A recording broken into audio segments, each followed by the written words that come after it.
The Pod Network Entertainment. Ano kasi, no? Popularity contest kasi ang politicians dito. Kaya, pag may nakita akong kandidato na alam kong, kilala ko to, magaling to eh. May history to siya, for example, human rights. Tapos nakikita mo nagti-TikTok dance. Parang, parang mixed emotions na, hindi mo alam. Tama naman ang ginagawa niya para manalo siya. Pero parang, ano ba namang connection bansa to para kailangan mong mag-TikTok dance? Yeah. Actually, lagi ko tinatanong kay Wilson, bro. Sabi ko, is it now as important for politicians na candidates na magpakasikat? Walang choice eh. Diba? Parang walang choice, right? Yun ang binigay sa atin ng American colonizers na di naman sa tinan mo, presidente nila. Sorry Pero it's not always like that naman. May panahon naman na ang gagaling ng presidente nila, senador nila. Pero pag na-abuse or nagka-systemic breakdown ba yan? Nakakatawa.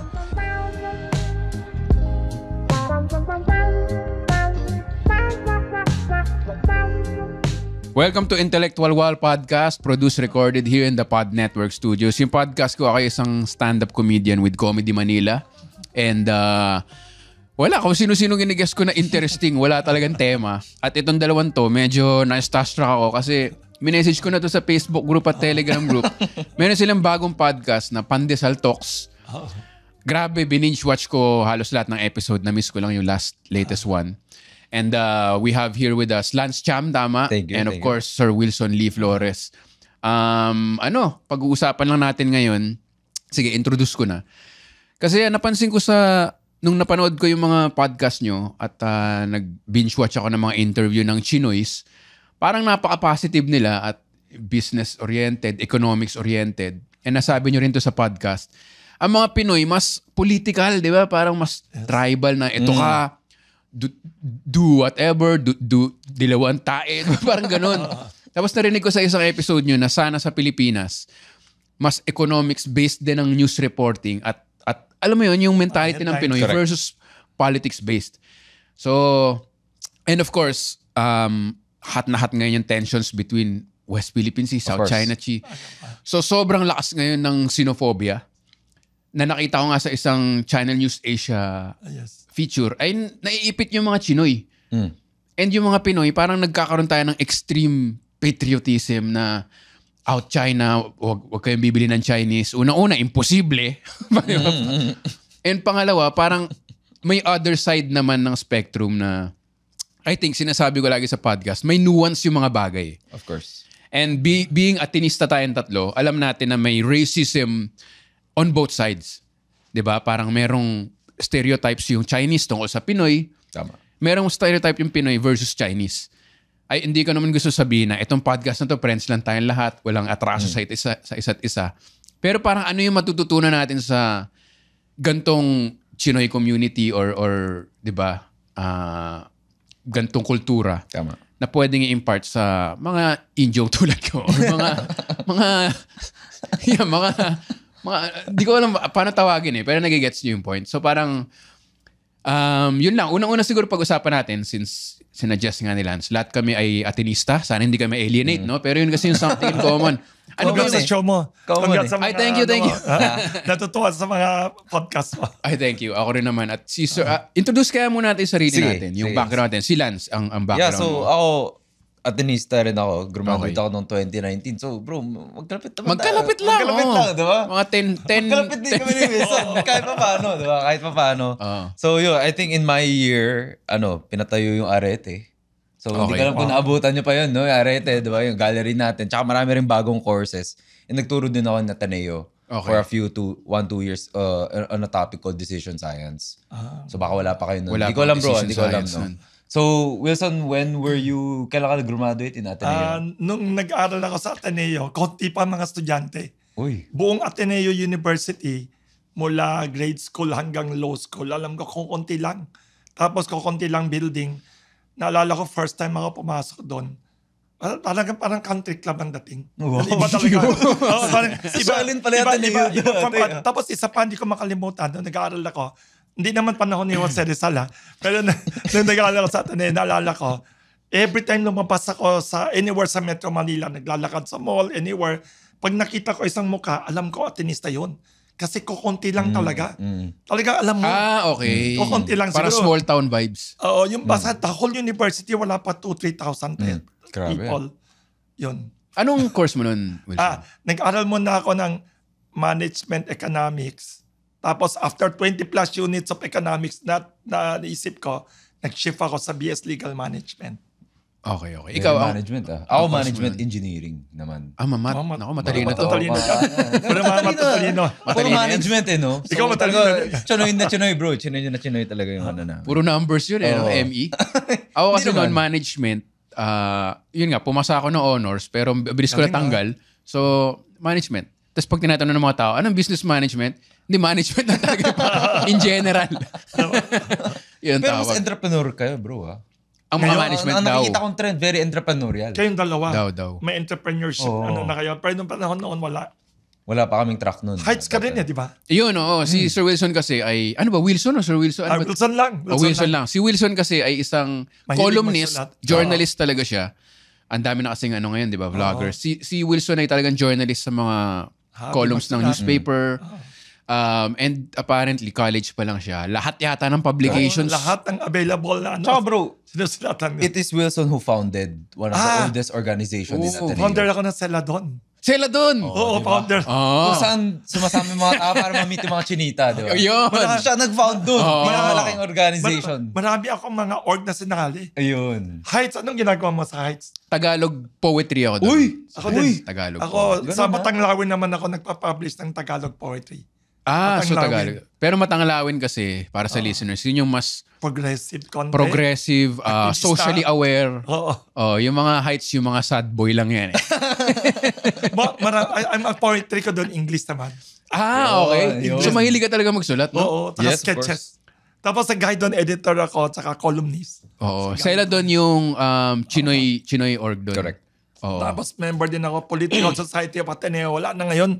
Narinig ko. Wala na ba? PSA. Ganun na. Okay. Ikaw nag-org ka nun sa Ateneo? So isa rin ako sa leaders nung Celadon nun. Okay. That's actually, bro. Galing na.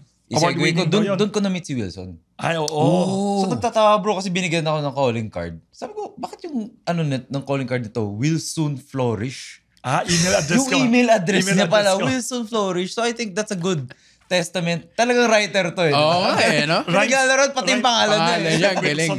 Wilson, So ngayon alam nyo na, yung email ni Mr. Wilson Flores, di ba? Wilson Flourish. Ang daling tandaan, di ba? At gmail.com. And I think, may poetry no? Poetry. May nagtanong sa akin minsan. Sabi niya, sir, paano pag nag-flourish ka na, nakalagay pa Wilson Flourish. Sabi ko, kahit na nag-flourish ka na, forever humble. Humble effect. Always room for improvement. Diba? Ganun, So doon ko siya na-meet nun. Okay. In one of our alumni gathering, we met him as the founder of Ateneo Celadon pala. And hanggang ngayon, I think it's very dynamic. Nagtatalk ka pa right in those universities. Okay. Sometimes ini-invite pa rin siya.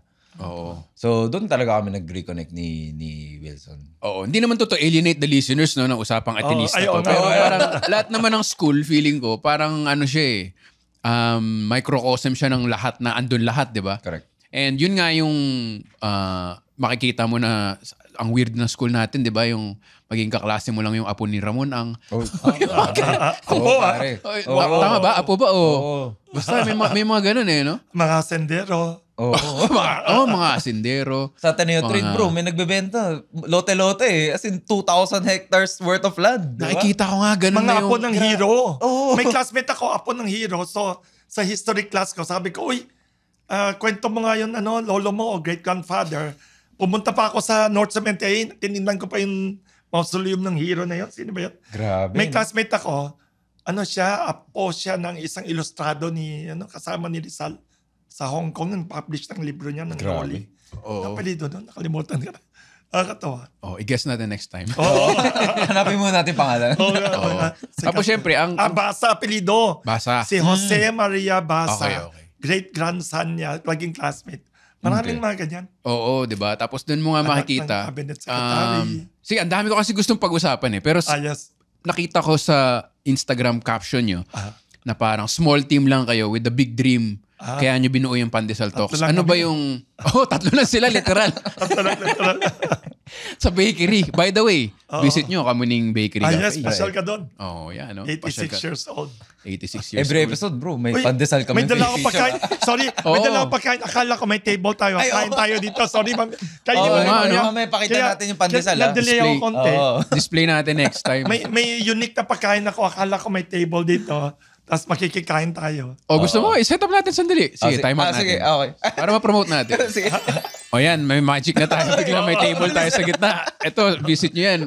Kamuning Bakery Cafe. Alam nyo ba na yung pandeswele, ang unang pandesal sa Pilipinas? Oo. Grabe. Sa sahig. Di ba sabi sa Bible, sabi ba ni Jesus Christ yun, pag may naghagis sa'yo ng bato, batuin mo ng tinapay. Tinapay, ito dapat hindi pandesal.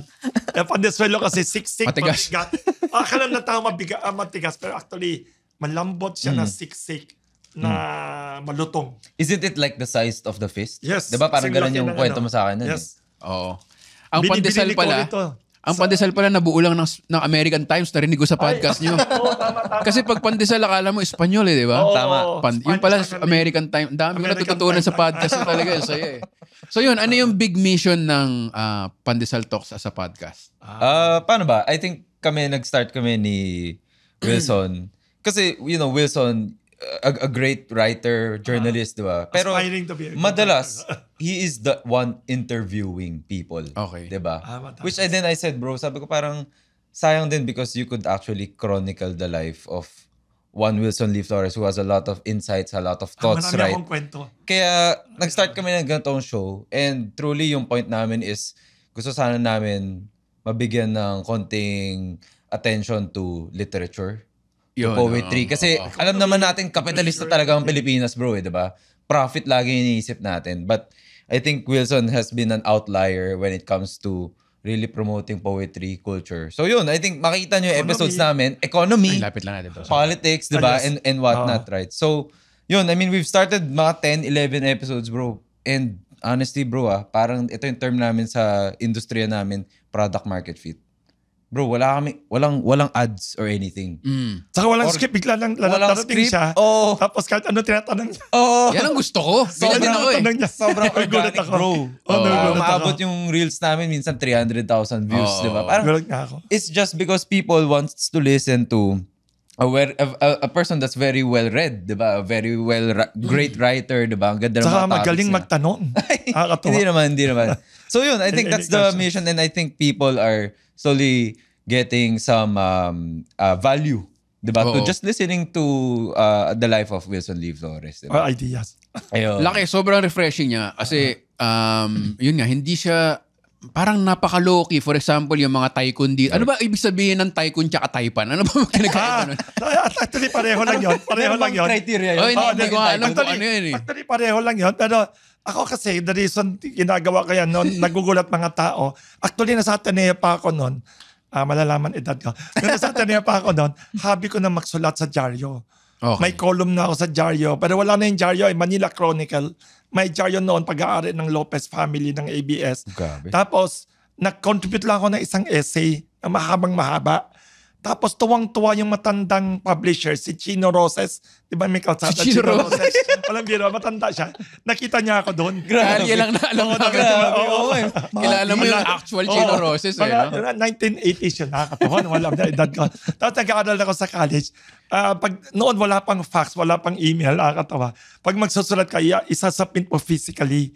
So pinadala ko. Tapos na-meet ko siya sa hallway. Sabi niya, uy, ang galing mo magsulat.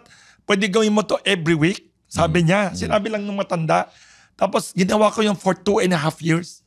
Every Monday, I would write a long column. Tapos ang column ko noon, puro about mga entrepreneurs, mga business people. Pero ang ginawa ko, puro historical. Ang title noon, Roots of Philippine Business. Yes. Lahat ng mga business leaders before World War II. Lahat in the past. Kaya ginawa ko yon kasi na-realize ko sa Philippines, sa society natin, ina-idolize natin puro politician, movie stars, basketball players. Di naman masama. Pero sayang naman, yung mga business people na magagaling, especially the rags to riches business people, gusto ko na isulat na parang human being din sila, may story sila. Yun, Sinulat ko lang Hindi yun. yung mayaman lang biglaan, di ba? One of the point na mention mo ng Wilson was immigrant rags to riches na typhoons. Especially yun. Kasi maraming misconceptions in the Philippines. Especially 333 years of Spanish colonial rule. Nung panahon ng Kastila kasi ang Pilipinas parang apartheid ng South Africa. Very racially classified ng society. Ang api, Filipino and Chinese. Pero ang worst pinaka-api sa lahat, ang mga Chinese. Kasi ang Pilipino na-forced to convert to Catholicism. So pareho sa Kastila na Katoliko. Pero ang Chinese minority, karamihan, Buddhist or Taoist, kaya ang tingin ng Kastila, double minority. Foreigner na yan, puro negosyo pa ginagawa, tapos hindi pa Katoliko. Hindi tinanggap si Jesus. Oo, ang tawag doon, pagan. May pagan. Grabe, no? Ang tawag sa Kastila, infieles. There you go. Infieles, infidels. Oo. Infidels. Parang ang tingin nila sa Hudyo. Ang tingin ng mga Spanish sa Jew, ay ito mga non-Christians ito. So yun, parang ang feeling ko, there's centuries of stereotypes and misunderstanding. So hilig ko isulat yung mga life stories ng mga rags to riches, ethnic Chinese entrepreneurs, especially immigrants. Oo. Kasi nakaka-inspire yun. Meron ka ba mga libro? Kasi ang ginawa ko, ang dami kong sinearch kay ChatGPT. Ano yung mga, ang dami niyang sinuggest. Tapos sabi ko, galing ChatGPT, ano? Hanapan mo nga ako. Tapos, galing ng ChatGPT. Magaling, bilib ako.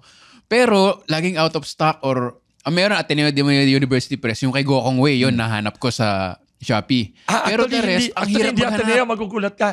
Ang gumawa nun, hindi, ironically, nag-aral ako sa Ateneo, pero ang nakapag-isip na gumawa ng libro, De La Salle University Press. Bilib ako. Ba't talagang magaling magnegosyo mga La Salle talaga? Tayong mga Ateneo, puro humanities yung focus. Sila negosyo. Ang lumapit sa akin na gumawa ng libro, si Dr. Isagani Cruz. Okay.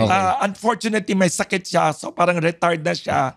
Pero siya nakapag-idea nun, Wilson, gawa ka ng libro. Pero wag makapal daw, maninipis lang para basahin ng kabataan daw. Hindi makakapal. So nakagawa ako ng 5. Actually, nangako sa kanya ng 12 o 15 more. Hindi ko pa nasulat. Pero yung 5 yun, for sale siya, tsaka siya for sale by De La Salle University Press. Tapos naging bestseller, binigyan pa ako ng award ng De La Salle University. Naging bestseller daw yun. 5 libro yun. Ang story ni John Gokong Wei Jr., ni Henry C., ni Lucio Tan, ni Madi Villar, and ng Lopez family. So, 5. Pero marami pa akong storya na dapat sinulat ko lahat. Parang may isang Pinoy doon, no? May mapasok si Villar. And Lopez. And Lopez. Estrado. Pero yun nga, yung society kasi sa States, mga rockstar nila yan eh. Di ba? Ngayon, si Elon Musk, si Jeff Bezos. Dito, mas kaya progressive ang America before economically. Oo. Tayo kasi parang, unfortunately, parang ang Pilipinas, parang feudal pa tayo eh. Yun. Parang hasendero, parang ano pa. Tribal halos. Oo, hindi pa masyadong economically, parang... Yung parang... mga oligarchs pa din, mga dynasty sa politika ang pinaka-powerful sa society. May negosyante din, not too many. Oo. Pero yun nga, napag-usapan nyo rin sa podcast nyo yung mga pero yun muna, saan pa siya mabibili? Sa website? Kasi gusto ko talaga. Magaling yan. I-research ko kasi kailangan ko pa rin ng kopya rin. Baka may online version ha? Or dapat gumawa sila ng new prints. New prints. Kasi yun ang sabi ni ChatGPT eh. Ano yan, hard to find. Parang pinublish to 1990s. Tapos unfortunately, napag-usapan nyo rin sa podcast nyo, hindi talaga reading population yung Pilipinas. Diba? Sabi mo, 5,000 lang bestseller na sa Pilipinas. Hindi lang yun. Pag gumawa ka ng libro, ako ngayon noong unang panahon, marami ako kaibigan. Pag gumawa ka ng libro, hindi bumibili mga tao, hinihingi pa. Sabi daw ng mga writer wala na nga pera sa writing. Hinihingi pa yung libro, kawawa yung mga writer. Hindi talaga, hindi naman sa malaking pera yon, pero karamihan ayaw bumili. Pero isa rin yan sa mga advocacy ko as advocacy, Yung laging sinasabi ko na bayaran yung art sa Pilipinas. Oo, kawawa. Kasi artist na yung kaibigan nyo, hihingan nyo pa. Kawawa. Diba? Correct. Swerte nga painters ngayon. Multi-million ng mga paintings, pero the other artists hindi masyado nga. Oo. I think kaya lumapit din ako bro kay Wilson. No? It's because puro content niya kasi nasa newspaper. Nasa article. Maganda. Sa Philstar. Ganda. Pero walang nagde-digitize. Ganda. O, diba? So, ito, nandito tayo ngayon, diba? Maganda. And sana marami pang mag-host sa amin, diba? Because daming content ni Wilson, naka-print out eh. Ay, isa pa. Hindi mo basa-basa, right? Hindi maabot. Sa podcast, nagda-drive ka, papakinggan mo yung kwento nitong exactly. Ang natuwa ko sa podcast nyo nga, kasi ang dami nga kilala ni Wilson. Lahat ng klase. Na parang walking storybook, exactly. walking treasure. Exactly. Klase. Yung parang, for example, kung makinig kayo ng podcast nila, mayroong isang tycoon, o taipan, apparently pareho pala yun, na gusto ka makipag-lunch pero sabi mo hindi ako aabot. So pinasundo ka ng helicopter. Ay, oo, mga ganun. ako doon, nagulat ako doon. Na parang saan mo maririnig yung mga kwentong ganun eh, no? First and only time na naka-helicopter ako in the Philippines. Nagulat ako. Hindi naman ako nagulat ako kasi nagulat ako mula Quezon City, Banawe area, hanggang Ayala Avenue, wala pang 10 minuto. Grabe. Sabi ko, grabe. Tapos sabi ko doon kay Mr. Lucia Tan, ang sarap ng buhay mo. Araw-araw wala kang traffic. Tapos di ko makalimutan sa ni Lucia Tan sa akin na, Wilson, dangerous yan. Oh. Kinoment niya, dangerous. Tapos, ilang years later, may nakita akong news na may helicopter na na-crash na matay. Yun yung anak ng bilyonaryo. Yeah. Yung may-ari ng motel chain na nahulog ba sa plane or sa helicopter. Pero sabi niya, dangerous. Nagulat ako. In a way, dangerous nga. Pero everyday yun ang sinasakay niya. Believe ako. So yun ang tinatawag na multitasking. Yeah. Pwede siya siguro isang araw, 10 meetings sa 10 syudad in a city like Metro Manila. Time is gold kasi sa mga taong gano'n. Nagulat ako sa kanya. Sinundo ako helicopter. Sabi niya, lunch tayo. Sabi, impossible ako makarating sa'yo ng lunch time. Hindi. Saan ka? Quezon City. Pasundo kita. Punta ka dyan sa ganyan. Gulat ako. Hinihintay ko yung time na meron na kayong ma-interview yung Taipan o Tycoon sa Pandesal. Ay, the second time ako. Yun ang plano namin. Marami actually si Uso Wilson sa kabataan. Manifest. Wilson has a lot of friends na I think founder ng Mega Sardines. Di ba? Mga ganun, no? So it's very within the reach, I think, saka mga old icons. Old icons talaga. Pero ang ganda nga ng parang partnership yung dalawa. Kasi di ba yung mga old stories na old, hindi naman traditional media na dinala ni Lance sa mga kabataan or mga, yung mga siguro busy lang, hindi makabasa ng libro, nasa commute, nagpa-podcast. So ngayon, siguro natunugan ni Chinkitan kaya in-invite ka rin. Nagulat ako. Di ba? Feeling ko dahil doon yun. That's possible, no? So parang at least lumalawak na yung mga kwento mo. Tsaka yung marami kang kinukwento nga na sana marinig nilang listeners ko at sana mag-guest din kayo sa ibang podcast na yun nga, bakit ba ideal na pag magbasa ka ng news, hindi puro etong pamilya na to, inaway to. Tapos magdi-dinner kayo ng pamilya nyo. Alam nyo, evil talaga yung mga yan eh. Oo nga, ito, mabait. Tapos, parang yung sinabi mo feudal, napaka-tribal, na parang, sino binoto mo? Ganyan? Hindi. Kasi ano yan eh. Versus, yung valid naman yun, di ba? Kasi lahat tayo may moralidad. Pero at the same time, yung titignan mo rin yung ekonomiya. Kasi ikwento ko lang, nakita ko sa TikTok, yung may episode din kasi ako tungkol sa Singapore na naiikit ako eh.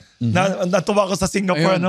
Yung CNA nila sa TikTok, Channel News Asia, yung kalaban ng PAP party, yung party ni Lee Kuan Yew, parang sinasabi na, ano ba yung mga tariffs na yan? Ang gusto ng Singaporean, syempre hindi sila nagtatagalog, no? Ang gusto ng mga normal na Singaporean, mababang pagkain, ganyan. Yes. Controversial to. Pero kung sa Pilipinas yun, mananalo yun. Pero kung tignan mo yung CNA, ang mga comment nila, of course, tariff affects us. Yeah. Singapore does not live inside the bubble. Yep. Singapore is a trading nation. Yung parang ang edukado ng ano nila. Tsaka hindi sila nakukuha ng emosyon. Yes. Hindi sila ng gino-glorify yung poverty. Ay, maganda yung sinabi mo. Hindi gino-glorify poverty. Natuwa ako sa podcast mo doon. Correct. Agree ako sa'yo. Oo. So, bakit ano yung dream mo na maging aware din yung mga Pilipino sa economic GDP, dapat kasi, inflation, parang, ako kasi sumusulat ako ng column sa Diario, Philippine Star, tapos sa Abante din, Tagalog column every week at sa Abante Tonight. Araw-araw na lang sa news natin, headline, pati sa TV, puro political na away. Sana maraming news about, sa Singapore, pag pumunta ka, ang mga news nila puro about economy, livelihood, technology, hindi lahat puro politika lang tsaka away. Napaka-boring ng politika ng Singapore. Napaka-boring. Totoo na. Oo, napaka-boring. In fact, one time, many years ago, nung pumunta ako sa Singapore, yung Diario nila front page, alam mo, natakalagay sa front page, isang condo, may isang aircon nahulog somewhere. Tapos drawing pa yung outline ng paano nahulog yun. Front page yun ha. Walang mabalita. Kalahati ng front page tungkol sa isang aircon na nahulog sa bangketa. Sabi ko, ano ba yan? Napakasarap ng buhay nila. Yan ang problema nila. Yeah. I think yung tinanong ko rin kay Wilson is, kung ikaw yung magmamanage yung mga newspaper na to, paano mong papalitan, right? Yung mga nakakabenta talaga, bro, yung eyeballs ng mga tao. Pag tinype mo, di ba, nakwento mo sa akin, Wilson, like, Alice Go. That's why everyone wanted to talk about Alice Go. Is alam nila, headline agad yun. Gusto nila yun, di ba? Sa yung politiko din natin, sumasakay kasi, sila din gumagawa ng gulo kasi gusto nila mag-grandstanding at the expense of the economy. Like, for example lang, ayaw ko naman mag-complain sa mga legislators, congressman, senator. Minsan ilang buwan na, isang issue na, weird ng issue, puro yun ang pinag-uusapan. Exactly. Hindi pa pwede economy natin, highway natin, bike lane natin. Ano kasi, popularity contest kasi ang politicians dito. Kaya, pag may nakita akong kandidato na alam kong, kilala ko to, magaling to eh. May history to siya, for example, human rights. Tapos nakikita mo nagti-TikTok dance. Parang, isipin mo, parang mixed emotions na, hindi mo alam. Tama naman ang ginagawa niya para manalo siya. Pero parang, ano ba namang connection bansa to para kailangan mo mag-TikTok dance? Yeah. Actually, lagi ko tinatanong kay Wilson, bro. Sabi ko, is it now as important for politicians na candidates na magpakasikat? Walang choice eh. Diba? Parang walang choice, right? Yun ang binigay sa atin ng American colonizers na di naman sa tinan mo, presidente nila. Sorry Pero it's not always like that naman. May panahon naman na ang gagaling ng presidente nila, senador nila. Pero pag na-abuse or nagka-systemic breakdown ba yan? Nakakatawa. Isa pa napansin ko, kunyari, dahil nga sa podcast nyo, na-curious ako, ano ba itong mga, nag-grant pala na interview yung mga Ramon Ang, yung mga tycoon. Tapos, ang makikita ko sa comments, parang nung napanood ko yun, parang, minsan kasi, kung kahit anong i-feed mo sa tao, kanya-kanyang interpretation eh. So again, controversial na naman, pero sa average Pinoy, ang comment niyan, sana si Ramon Ang na lang yung president. So parang imbis na, kung napanood yun siguro ng business-minded, paano ba ako magiging Ramon Ang? Alam mo yun? Parang meron kasing yung typical Pinoy na kailangan lang natin ng isang tao tapos siya na bahala. Correct. Masosolve lahat ng problema natin. Na dapat na nasa gobyerno. Oo. Diba? Parang alabo lang. Tumutulong na nga siya. Ano pang gusto mo? Ano pang gusto mo, diba? Tapos napag-usapan nga namin kanina ni Lance. Yes. Iba talaga yung kultura pagpapalaki sa Chinese-Filipino versus sa Pinoy. Ang Pinoy kasi parang mag-aral ka na mabuti, kuha ka ng high grades, magkakatrabaho ka. Which wala naman masama doon. Naku-curious lang ako talaga kung paano yung upbringing sa Chinoy side or sa Chinese. Like ano ba yung difference na...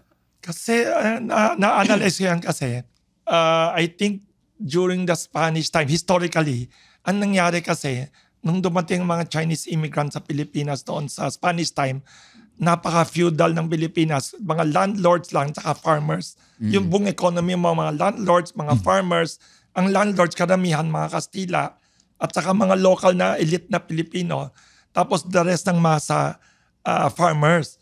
Ang Chinese doon, hindi ka pwede maging hasendero. Hindi ka pwede mag-own ng land. Hindi ka naman pwede pumasok sa politika. Monopolized by the Spaniards. So the only place na pwede ka mag-exist, tapos di siya marunong magsalita, wala silang profession, naging trader lahat. So naging very weird, hindi naman very weird, sa buong Southeast Asia, parang mga Jews sa Europe, yun ang niche market na pwede ka mabuhay. So naging trader, naging financier. You had to be entrepreneuring. So naging kultura na ng Chinese minority in the Philippines and throughout Southeast Asia na parang gusto lahat magnegosyo. Tapos, siguro yung tanong mo, anong klaseng upbringing? Kasi karamihan ng negosyante, karamihan ng mga ethnic Chinese families sa Southeast Asia, may maliliit na negosyo. Actually, hindi lahat bilyonaryo. Marami mga small and medium, lahat sila may tindahan. So, pag maliliit ang negosyo, usually pag bata pa daw, kinikwento sa akin, maliit pa, inuutosan ka na magtrabaho sa tindahan. Sabi sa akin ni Tessie C. Coson ng SM, anak ni Henry C., 13 years old pa siya. Si Wilson kung magkwento parang nakakatuwa eh. No? Sabi ko kasi kaibigan sabi lang. Sabi ko kaibigan na kilala niyo si Henry C. Sorry na-interrupt kita. Natuwa lang ako. So yung kay Tessie, sorry. Go. At siyang eldest child. Sabi ko, pinapatrabaho ka ba nung bata? Sabi niya, wala silang choice. Kasi kukunti lang ang tao nila sa maliit na kumpanya nila sa SM. Hindi pa malaki. Kaya 13 years old, pinapatrabaho na siya. Sabi ko, ano yan? Weekends ba yan? Christmas vacation? Summer? Anong summer vacation? Every day after class, diretso na siya magbantay ng tindahan daw. May nagkwento pa sa akin, nakaklase niya, kasi galing siya sa private school. So naka-uniforme pa. Yung private school, nako-complain sa mga teacher. Uy, may classmate kami. Andun sa Carriedo. Nagbabantay after naka-uniform. So parang... Dapat nga proud sila eh. Oh, pero may kino-complain pa daw siya. Yeah. So 13 years old pa nagtaba. Kaya akala ang naging... Siguro hindi talaga intentional na plan yan. Karamihan kasi ng mga Chinese families in the Philippines, small and medium. Pag small and medium, maliit na family-owned company, may konti kang empleyado, isa, dalawang manager. So, rely ka sa family members. Karamihan ng bata ka pa, pinapatrabaho ka na. Correct. May kilala ko, talagang nasa bodega ka na nagbabantay. So, natuto ka na magtrabaho. Number one, bata ka pa, natuto ka na hindi mabilis ang pera. Correct. Hindi easy money yun. Bawat piso, kikitain mo, nakikita mo. Tapos number two, may nagsabi sa akin, si Lance Go Kongwei daw, alam mo lahat ng kalokohan sa baba pa. Kasi kung prinsipe ka, kunyari, anak ka ng hari. Hindi ka manakawan. Kunyari, anak ka ng hari. O, ikaw bukas, ikaw ng hari. So wala kang idea nung pinagkagawa ng mga tao sa baba. Pero pag nanggaling ka sa baba, empathy di ba? Inuutos-utosan ka ng bata, alam mo lahat ng kalokohan sa baba. Tapos barkada mo pa yung driver, alam mo nangyayari. So, yun ang naging entrepreneurial upbringing yata. Yeah, I was telling Victor nga that the concept of kotiam. Yun, exact words. Yun yung exact word. Yung idea ng kotiam. Bata ka pa, uy, dyan ka sa tindahan, kulang tayo ng tao. Pwede ba? Wala ka naman ginagawang yan, bigyan kita ng allowance. And parang maliit na allowance. Ang joke ko nga, child labor na. child labor na. Okay lang, mamamana naman niya. Family, Anong difference ng, kunyari, kotiam, yung ganong mentality? Like, meron bang tinuturo, kunyari, in your experience? Yes.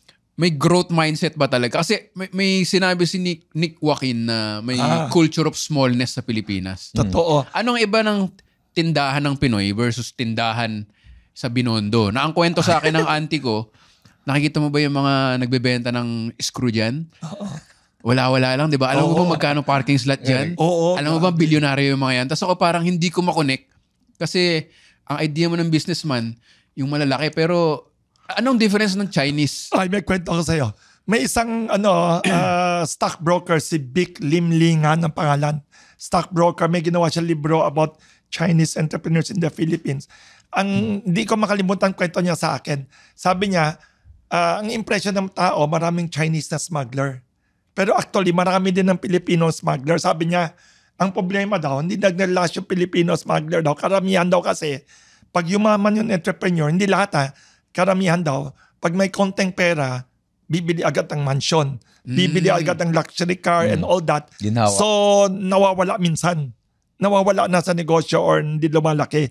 Yung sinasabi mo, hindi naman lahat marami sa mga ethnic Chinese entrepreneurs reinvest kahit na mayaman na.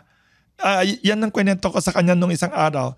Si John Go Kongwei Jr., sabi niya sa akin, mabuti yung asawa niya, mabait daw ang asawa niya, hindi ma-complain. Kasi ang dami nilang tinirhan na bahay, puro rented na bahay through the years bago siya bumili ng bahay. Kasi tinitipid niya lahat ng kinikita niya, reinvest sa pagpalaki ng pabrika. Yun ang wala sa atin. Sabi niya, hindi lang, pati mga Chinese sa Pilipinas daw, hindi katulad ng mga Chinese sa iba, na sabi niya sa akin sa Japan daw, pag pumunta ka, ang lilit ng bahay nila, pero ang lalaki ng pabrika. Sa Pilipinas daw, yung mga tycoons dito at saka businessmen, ang lalaki ng mansion, maliit ang mga pabrika. Correct. Sabi niya.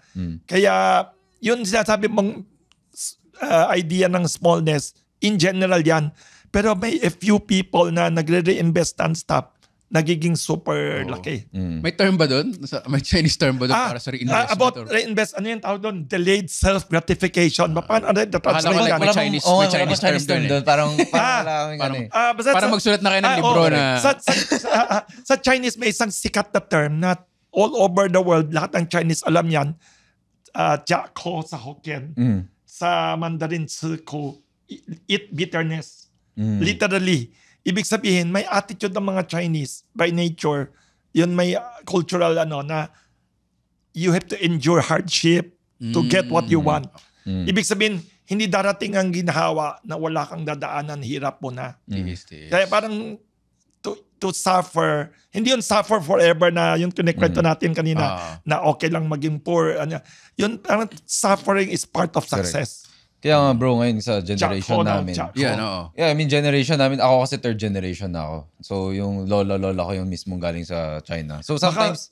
time mo, hindi ka nag-enjoy hardship. Yun nga, actually, sometimes, sinasabihan ko rin sila na, alam mo, there will only be a few years in our lifetime. 60, 70 years, swerte na tayo. Pero kailangan mo enjoyin din gradually. Konti lang, di ba? Hindi naman kailangan pag-retire ka na, tsaka ka mag-abroad. Di ba? Kung ano ka na. So, I think slowly that generation... medyo ini-enjoy na rin namin kahit papano. Pero grabing kuripot pa rin talaga kami. Kuripot. So, kuripot talaga. Oo, kuripot talaga kami. I mean, we honestly take that as a compliment eh. Because, I mean, wag naman yung kuripot na todong, pati birthday mo, hindi ka magpapano, diba? Pero, kuripot kami in a sense na inuuna namin, okay, pag may funds tayo, ito yung sahod natin ngayon, ito yung nakuha na sa business natin ngayon, ilang % dyan, tabi mo agad. May percent ka ba na like tinuturo sa family nyo? Well, or wala namang? Ako wala namang total rule, but at least sa mindset ko 80-20. No, 20 lang talaga yung needs. Yung, talaga? 80-20 pare. So minsan 10 for wants. Pero I guess kaya medyo naging boring na rin kasi wala kami masyadong gusto sa buhay kundi parang ma-reinvest namin, to think of our future. Wala kaming, di ko alam eh. Wala tayong binibiling ibang, di ba? I mean, di ko alam. Ang daming kwento about matipid na tao. Yung nga eh, parang... May joke ka yung isang stand-up comedian na parang version mo sa Amerika. Uy, laki ng honor naman. Parang si Ronnie Cheng. Ako pala ang Ronnie Cheng ng Pinas. Walang biro. Kasi parang matalino. Si Ronnie, maraming jokes about that eh. About, di ba? Maraming jokes about Chinese in America. Paano nagtitipid, paano... Saka yun yung Crazy Rich Asian babae. Of course. Yung babaeng actress, may isang TV show eh. Ano ba yun? Fresh off the boat, of course. Yeah. Nakakatawa yung mga paano nagtitipid. Pero accurate yun, bro. Accurate yun. Yan ang mentality ng mga Chinese. Di kami nag-invest sa mga ganyang dishwasher, mga ganyan. I mean, baka ngayon, di ko alam ha. At least pero sa pamilya ko rin, bro.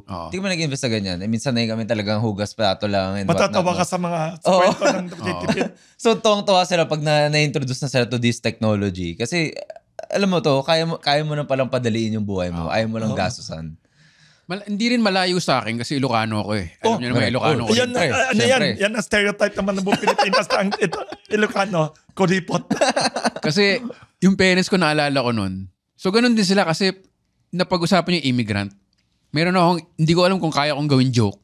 Pero yung immigrant dito, yung mga prom-D. Di ba sabihin nila, offensive yung word na yan. Pero prom-D in a sense na, parang immigrant yung parents ko eh. Kasi galing... taga Manila.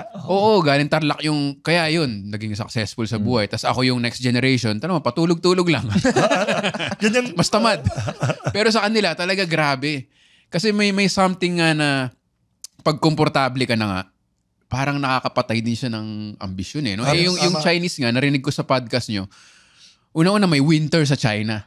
So literal nanay ko yun. Autumn and winter. Yan. Ikwento mo nga yun, Wilson. Hindi ko makalimutan, sabi ng nanay ko, hindi mo ma-blame mga tao sa Pilipinas na hindi nagtitipid. Pero hindi naman okay yan, pero hindi naman masama kasi talagang paradise daw ang Pilipinas. Hindi ka mamamatay sa gutom, hindi ka mamamatay sa lamig. Theoretically kasi ngayon marami ng swapang, may landlord na, pwede ka mamatay na ngayon sa gutom. Noon, kasi ibig sabihin ng nanay ko, mula January hanggang December, kahit saan ka pwede mamitas. Pwede ka kumain ng any vegetable, any fruits. Wala kang reason talaga magugutom. Sa China daw, sabi ng nanay ko, pag winter and autumn, wala kang ma-harvest. Lalo na sobrang lamig lahat, wala kang makuhang prutas or gulay, wala kang choice, kailangan ka mag-save. Nasa kultura mo na January hanggang save ka ng save. Isa pa, sa sobrang lamig daw doon, sobrang lamig daw, kailangan ka makabili ng heating, yung coal, pangpainit sa bahay. Kung di mamamatay ka sa lamig. So, gusto mo, ayaw mo, tamad ka o boba o matalino, no matter who you are, kailangan ka magtipid talaga by nature. So, after ilang centuries or thousands of years of non-stop tipid, naging parang nasa DNA ng mga Chinese maging kuripot. Kahit ilagay mo sa Singapore na ang init-init ng Singapore, mas mainit pa sa Pilipinas, Singapore, Thailand, natural na sa Chinese ang mag-save. Kahit na mayaman na, save parang ang save.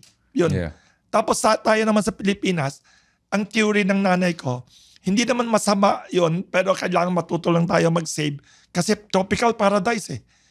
Mula January hanggang December, wala kang winter, wala kang autumn. Talagang maayos. Kaya happy-go-lucky ang tao, hindi kailangan mag-save. Which is not good in the modern era na ngayon. Kailangan tayo ma-force mag-save. Yun lang. In-explain niya sa amin. Kaya siguro bro, yung premise in-explain namin, niya. When we brought that up in the episode is, hindi siya good or bad. Oo. Kung magastos ang bad hindi siya judgmental kasi sabi ng tao, hindi nagsasave, masama yan. Correct. That's Correct. Tsaka meron din, may point of view din na nabigay sa akin, bro. But we have to encourage saving. Isang friend ko na Filipino colleague. So, sinasabi niya, kami, pag nakakuha kami ng sahod, ginagastos agad namin kasi hindi kami nakaramdam ng ginhawa sa buhay. Right? Honestly, generally, mga Chinoys, pag pinangalakay kami, generally, may kaya na or may business na. Gets. So, may safety net ka eh. Gets. Diba? So, parang the urge to actually buy a beautiful shoes for you is something na posibleng nagawa mo na o ginawa na ng parents mo para sa'yo. Gets. So parang kaya sobrang careful namin dito ni Wilson when we talked about being kuripot or being magastos. Ay, isa pa about that. Diba? Parang dinidescribe nyo lang. Objective reality. Hindi siya judgmental. Correct. Hindi siya ibig sabihin, ay masama yan. Hindi kayo nagsasave. In-explain lang para alam mo where it came from. Para alamin mo bakit. I-improve natin. Correct. Isa pa, kwenta ng nanay ko. Theory niya, teacher kasi siya eh. Sabi niya, yung Tagalog word for key. Susi, di ba? Susi comes from Chinese idea. Ang theory ng nanay ko, centuries ago, nung dumating ang earliest Chinese dito, walang nagsususi. Tignan mo yung original na bahay sa Pilipinas. Di ba? Walang nakakandado. Open. Kasi wala naman nanakawin eh. Hindi ka nagsasave eh. So kung hindi ka nagsasave, wala kang mga ginto. Nasa palay yung mga importante. Tapos ang bahay mo, actually ang bahay kubo, the best design. Itong mga Westerners, Amerikano, tinuruan tayo, puro lahat konkreto, lahat ang init na, di ba? Aircon pa. Pero noon, bahay kubo, lahat, typhoon proof pa yata yun eh. Tapos sa baba, di ba, yun, wala talagang susi. So, nung dumating ang mga Chinese, save yung Chinese, di ba? Save. Kung nagsasave ka, may ginto ka, may ano-ano ka, saan mo ilalagay yun? Dapat ilalagay mo sa kahon na may susi. Tapos sabi ng mga Pilipino, ano yan? Sosi, sa Chinese sosi yan eh. Sa Hokkien sosi. Diyan nang galing yun. So, nagkaroon na ng susi kasi ang theory ng nanay ko, yung mga Chinese andito, save. Save. Kailangan mo itago. Kaya noon, sa tingin ko, tama nanay ko siguro, wala tayong culture of saving before. Okay lang yun when life was simple, agricultural lahat. Tapos, pero ngayon, complicated na ang buhay, 110 million na ang tao sa Pilipinas, kailangan na tayo matuto mag-save. Correct. Oo. Para balansehin naman, kasi nabanggit mo third generation ka. Ano naman yung, kasi di ba yung ano matututunan ng Pinoy sa Chinese or Chinoy? Ano naman yung, sabi nating, na-improve ng Pinoy culture sa Chinese families or sa Chinese people na... Ako, honestly, yung na-realize ko rin to bro kasi last year I went to Singapore almost 3-4 times, no? And pinag-isipan ko rin kasi possibly to reside there, right? Because in Singapore in generally, bro, yung Chinese population, mas marami talaga. So, talaga mas gets nila yung pananaw mo, pamumuhay mo, right? But then doon ko rin na-realize, bro, na yung being around the Filipino community, Mas relax tayo dito. Mas maloko tayong mga tao. And I guess, bro, innately, that is sobrang important kasi mabobore ka talaga, bro, sa mga conversations, eh. And I think, lalo tayo, nagpo-podcast pa nga tayo, right? hindi mo yung makukuha sa ibang kultura. And kaya, I guess, binabalik-balikan talaga siya ng mga foreigners. Then, ang dami ko, bro, na kaibigan na foreigners. May ibang level of appreciation sila sa mga Pilipino. Innately, bro, caring tayo eh. Innately, bro, nakakatawa tayo. Alam mo yun? Kengkoy talaga. Kengkoy talaga eh. Malaysia ng katulad natin. Oo. Nung nag-Malaysia kami. Or Thailand. Or yung mga ganun. Diba? May mga Malaysian comedians din kasi na nung pumunta yung isa, si GB Labrador, yung isa sa founders ng Comedy Manila. Sabi niya, kailangan pumunta kayo sa Malaysia. Para lang silang Pinoy pero hindi nagtatagalog. Correct. So may ganong kultura Mas easygoing. Mas easygoing. Kailangan lang siguro ng yun lang yung issue ko sa xenophobia total na parang hindi naman porke natututo ka sa ibang kultura, nagpapasakop ka na eh. Parang na-pet peeve ko yun na parang sinasakop na tayo. Kung pwede ka naman matuto, di ba? Hindi naman kailangan, hindi ka na Pinoy kasi marunong kang, kaya dati nag-aaral ako Espanyol. Tanong na, ba't naka-Espanyol yung... Naabutan mo ba yan? Alin yung? Required Spanish sa Ateneo. Ay, hindi. Required? Ano lang? Required? Ano namin? Buti na lang nila. Hindi naman required. Required yun. Hindi naman intramuros yung... intramuros. Kami required yun. No? Yung parang tatanong na, ba't ka nag-aaral ng lingwahe na mananakop? Pero lahat tayo nag-i-English. So parang... Oo nga. Ganun tayo na brainwash na American good, Chinese evil. Diba? Or, so parang hindi eh. Dapat may balance sa gitna na yung interchange nga ng kultura na natutunan ko rin sa comedy. Correct. Kasi pag komedyante ka, open-minded pumunta ka sa Singapore, iasarin mo yung kultura nila, di ba? So parang lahat kayo, parang may ganun sana na versus yung, ganun nga, di ba? Alice Go, naging poster child na. Exactly. Sino yung pro dyan? O mabait. Sino yung parang nagiging black and white? Yun, isa pa yung... By the way, sige. nakwento mo about Chinese sa Pilipinas.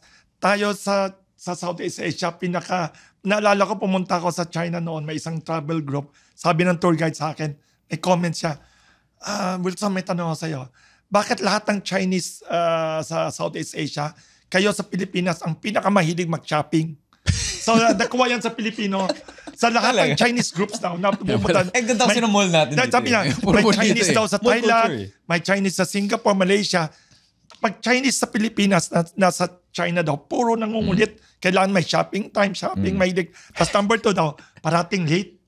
Ay, nako. Chinese lang sa Pilipinas ang parating late. Pag sinabi, 8 o'clock, alis na tayo, parating late.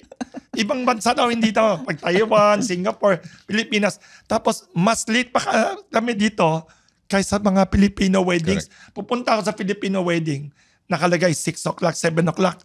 Almost more or less 6, 7 o'clock mag-umpisa na, di ba? Ang Chinese wedding sa Pilipinas, mas grabe. Talaga Pag sinabi 6, 7, always nag-uumpisa kainan ng 9. Grabe, kaya always pag may Chinese kinakasal sa Pilipinas, kakain muna ako bago pumunta doon. Mamamatay ako sa gutom. Tsaka alam ko yung wedding daw bro sa China, hindi kasi extravagant sa mga Chinoy wedding dito. Chinoy wedding dito Pilipino bro, 1,000 attendees. So hindi yun Chinese? Hindi bro. Sa China, parang business like... Minsan nga daw bumibisita lang ng bahay ng hindi lang yun. Spouse. Ang mga reception nila, napapunta ako, whether business, corporate affair, or anything. Pag sinabi 6, eksakto 6 ang umpisa. 7 tapos na lahat.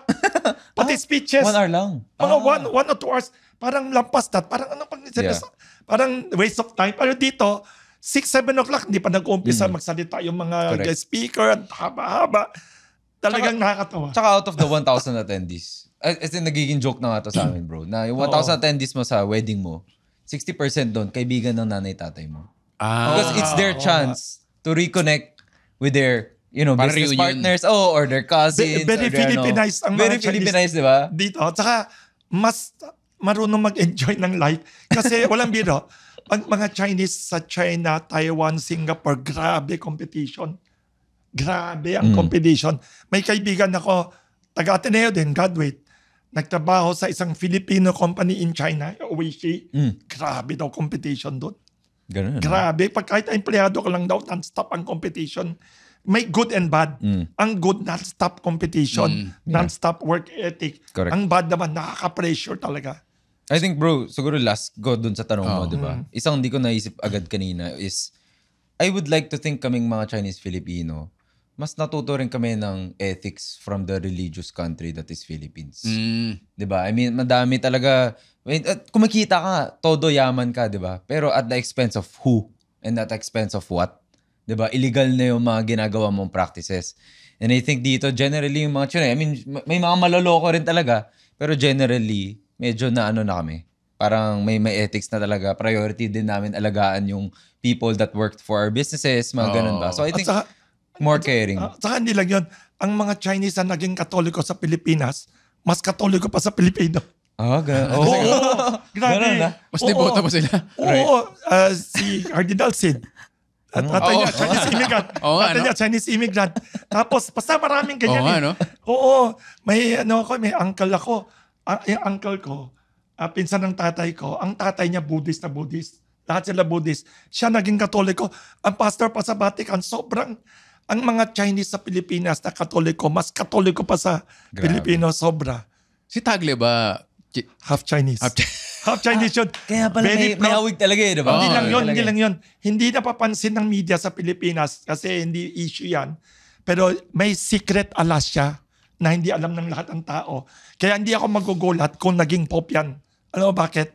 Half Chinese siya ang dream ng Vatican, parang dream ng Starbucks, parang dream ng Tesla Motors, parang dream ng lahat ng tao na negosyante, ang China market. 1.4 billion mayaman na tao. Businessman talaga yung Asian. Business din Dream ng 3 Pope na yan Dream niya ni Pope John Paul II na mapunta sa China. Hindi niya nagawa. Dream ni Pope Benedict yan. Tapos ito si Pope Francis sa lahat ng mga Pope sa history ng Catholic Church. Siya pinaka pro-China kasi Jesuita siya. Di ba Jesuit educated tayo? Binasa ko bakit. Alam mo bakit sabi ni Pope? Ang unang Westerner na nakapasok sa China, na inalaw pumasok sa China, na inalaw pumasok sa Forbidden City na Imperial Palace, si Father Matteo Ricci. Italian Jesuit. Italian Jesuit yun. Alam mo ginawa niya?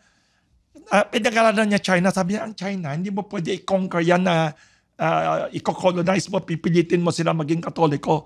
Ang kultura nila, 5,000 taon na, napaka-high culture. The only way makonvinsin mo sila, through intellect. So ang ginawa nitong Jesuita may intellectual. Lahat ng Jesuits may PhD, di ba? So si Matteo Ricci ang ginawa, nag-aral ng Chinese. Inaral yung Chinese culture, language, nagdamit ng Ming Dynasty na damit. Inuba niya, itsura niya.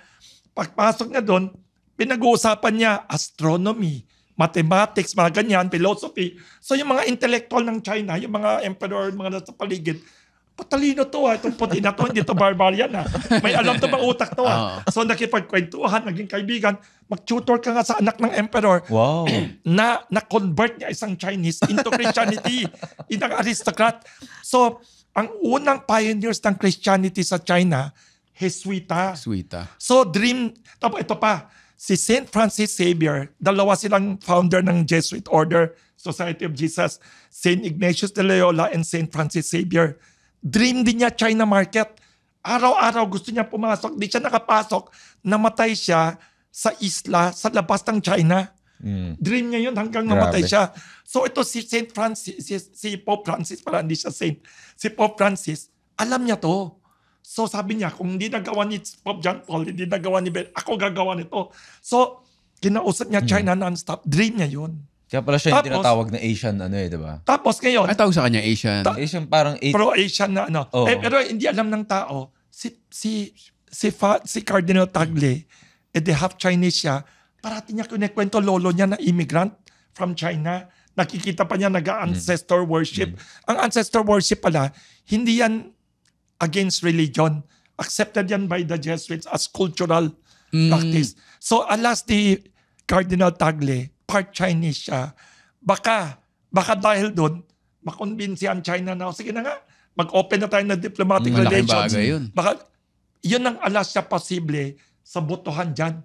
Baka sabihin ng mga cardinal, yan na lang, part Chinese yan. Baka makapasok pa tayo sa China. Yun na isang alas niya. Aside from being summa cum laude graduate ng Ateneo, aside from being a liberal, open-minded, good leader. Saka nakakatawa. Nakakatawa yung mga niya May charm. Galing niya kumakanta katulad mo. Katulad mo, kumakanta. Advantage din yun.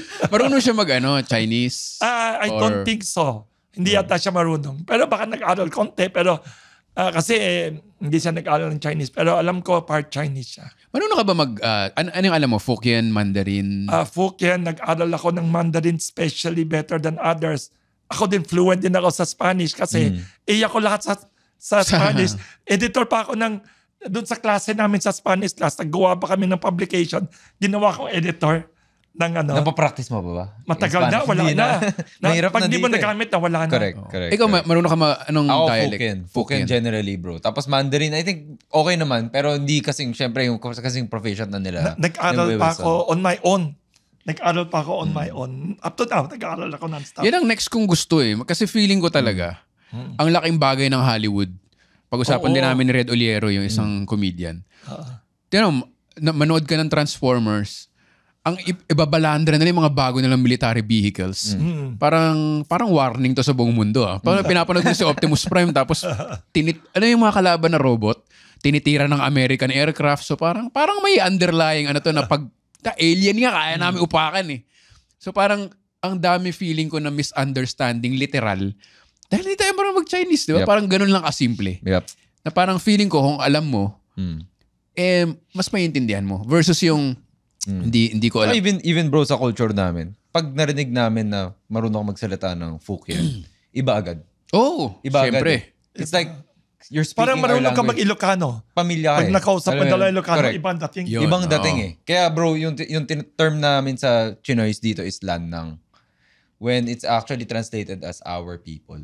By the way, alam mo, naalala ko, yun isang negosyante si Endica Aboitiz, isang boss sa Aboitiz Group. May only son siya, Daniel Aboitiz, son-in-law ni Jaime Sobel de Ayala ngayon, naging asawa ni Mariana Sobel.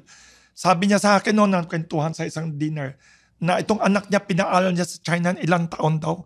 Magaling mag-Mandarin. Tapos tinanong ko siya, wala ka naman Chinese dad, but pinaaral mo anak mo ng Chinese. Sabi niya, sa 21st century, kung di ka daw nag-aral ng Mandarin, it's a loss to you daw. Sabi ni Endica Aboitiz na one of the big boss ng Aboitiz Group. Pure Spanish siya. Tapos ang asawa niya, taga Barcelona. Yun laking anak bagay niya. Yun. Laking bagay. Nag-aral ng I think Mandarin. that's the language to go. Marami na nag-aaral daw ng Chinese na Pilipino daw. Si ang matalino, si Facebook, yung founder. Si Zuckerberg. Araw-araw, isang oras na Mandarin class daw.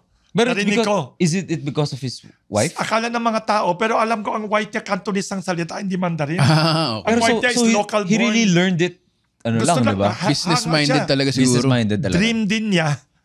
Pareho siya. Bawal ang Facebook, bawal ang Meta doon. Para siyang Starbucks at saka Tesla, dream na i-crack ang China market. Kasi high-tech lahat ng tao sa China, pero bawal ang Facebook doon. Si John Cena, di ba, nag-Mandarin? Oo. Parang lahat ng kailangan nila i-break tapos parang ingat na ingat sila sa Taiwan, yung mga ganun. Parang kasi kaya inaaral ko yung Mandarin sa simula. Oo. Parang mas madali siya sa Spanish kasi Spanish na-traumatize ako sa conjugation. Ay, ako. Di ba pag natuto ka ng English ng bata, di ba? Okay, fly, flew, flying. Sa Spanish, torture. Sa Chinese, parang nakita ko, wala conjugation. Tama ka. Walang conjugation. Kaya ko to. May intonation. Yun ang mahirap. More na ba? Sabi ni Lea Salonga sa akin, kasi husband niya, diba, Chinese, may sinabi siya na, ang Fukien, ang daming intonation. Correct. Pero, mamali mo lang intonation sa ibang salita. Pero tama siya. May nagsabi sa akin, it's easier to learn Chinese daw than Spanish. Kasi ang daming conjugation, nakakahilo. Nakakahilo conjugation. Memorize yan. Oo. Na-traumatize ako doon. Pero yun nga, ito, nabanggit nyo rin sa podcast nyo kasi isang ginagawang parang, I guess, propaganda dito na ayaw natin sa Chinese government dahil sa Pogo. Ngayon, gusto ba talaga ng Chinese government? Or sugo ba nila yun? Or... Magaling ka.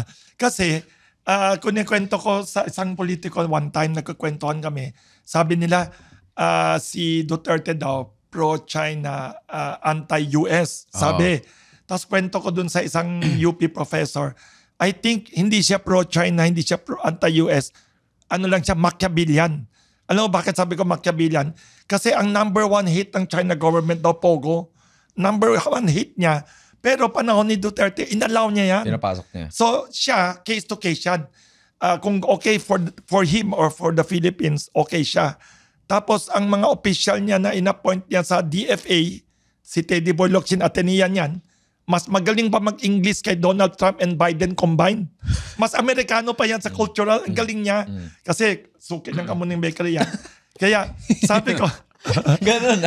Na-endorse pa yun. Sorry. Kaya tanong mo sa Pogo. Sarap nito. Hindi nga pala kayo. Okay. Ipasok natin yun. Itanong mo sa Pogo. Number 1 hit ang China ang Pogo. Actually, at alam mo bakit number 1 hit? May nag-explain sa akin na negosyante. Kasi ang target ng Pogo, which is online gambling, yun masa ng China. Nabibiktima, yung parang gambling addiction, ayaw nila yun. Number 1. Tapos number 2 daw, ang mga people behind the Pogos here in Southeast Asia, puro kriminal. Alam mo bakit kriminal? Kasi sa China bawal yan eh. So lahat sila classified as criminal. Pero ang criminal sa Pilipinas, mas mabait. Pag galing sa China na criminal, hardened criminal yan. Kasi kalaban mo, pinaka-tough na gobyerno. Tapos, Oo nga, no? Yun.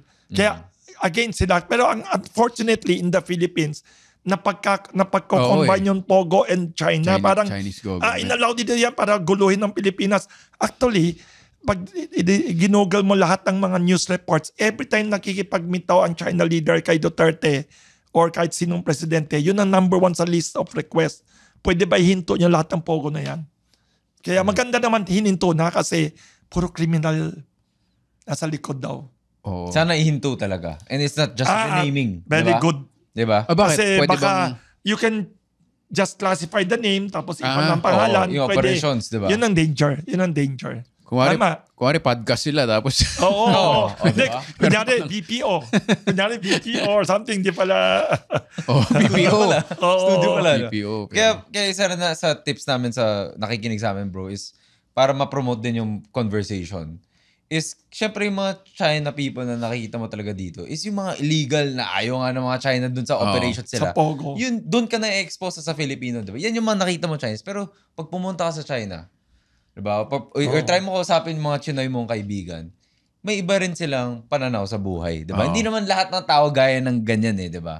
So I think, sana like this podcast, diba? Mas ma-encourage pa natin yung ganyan. Para hindi lang, Chinese ka, ano ka, diyan ka agad, diba? Dito ka sa side na yan. Saka sayang, dahil sa na-invite natin dito puro Pogo noon, hindi natin na-invite dito mga Huawei, mga BYD. Sa Malaysia, Indonesia, Thailand, yun ang nagbubukas ng pabrika doon, hindi dito. Pabrika talaga, no? Pabrika na billion dollar, sayang. Andito ba yung Toyota? Wala na, nagsara na. Nandito po Toyota pero assembly lang yata. Hindi yata sila dito nagpapabrika. Parang nakagawa na tapos dinadada dito, baka dinidikit-dikit lang. Hindi ko alam. Buti na lang hindi BYD pabrika. nag-start BYD, na. BYD nag-start na Oo, diba? pero hindi din pabrika. Hindi pa sobra. Import lang. I see. Import lang. Import. Wala tayong car industry. Yun ang isa pang di natin na ikwento. Tayo lang yata ang Southeast Asian country, I think, na walang local car manufacturing. That speaks something. May mga Thailand ba na ano? Grabe. Alam mo, ang Thailand As in car? kahit na wala silang car, pero ang mga pabrika ng Toyota, pabrika ng Goodyear, pabrika ng mga malalaking gulong, andun lahat. Yung finished goods talaga na parang ito paglabas parts of the car nandun or assembly, doon some of the Toyota natin, doon natin binibili. Sa Japan, tapos dinadala sa Thailand dito. Sayang tayo. Correct. Wala na tayong pabrika ng gulong sa buong Pilipinas kasi walang car industry. So alam mo, pabrika ng gulong na saan? Thailand, ang dami. Indonesia, ang dami. Malaysia, mayroon. Pati Cambodia, mayroon na. And I think kaya yung tariff rin nila, di ba? Mas mataas. At sobrang talaga ni Trump dun eh. Kasi puro yun yung mga manufacturing hubs talaga eh. Dapat may manufacture tayo. Huwag puro export ng tao lang. Sayang yung tao. Pinaka-priceless resource ng Pilipinas tao, yun ang ini-export natin. Oo. Kaya nga, paano ba ma-encourage yung business? Kasi, yun. Ano talaga, feeling ko kultura talaga eh. Hindi lang siya sa school or ano. Yun nga yung pagpapalaki pa lang ng bata or ano. Parang natutunan mo na gusto mo maging ganyan. Yung kotyam ba yun? Kotyam, diba? Ay, isa pang nakakatawa sa Chinese. Maraming mga Chinese na ordinary person, pag nagtrabaho sa kahit anong kumpanya, ang dream niya, gayahin yung boss niya. Kaya, yung kumpanya, ganun. Kaya maraming Chinese nga, natatakot mag-hire ng Chinese. empleyado. Lalo kung di malaki ang negosyo mo. Kasi sandali lang, after 5 years, 10 years, competitor na. mas malaki pa sa'yo. Lahat ng tycoon sa Pilipinas, dyan nang galing. Example, Mercury Drugstore. Si Mariano K., immigrant yan from China. Nagtrabaho siya at pinakamalaking drugstore sa Manila before World War II. Pag-aari ng Tihanki family. Si Claudio Tihanki, Atenean yan.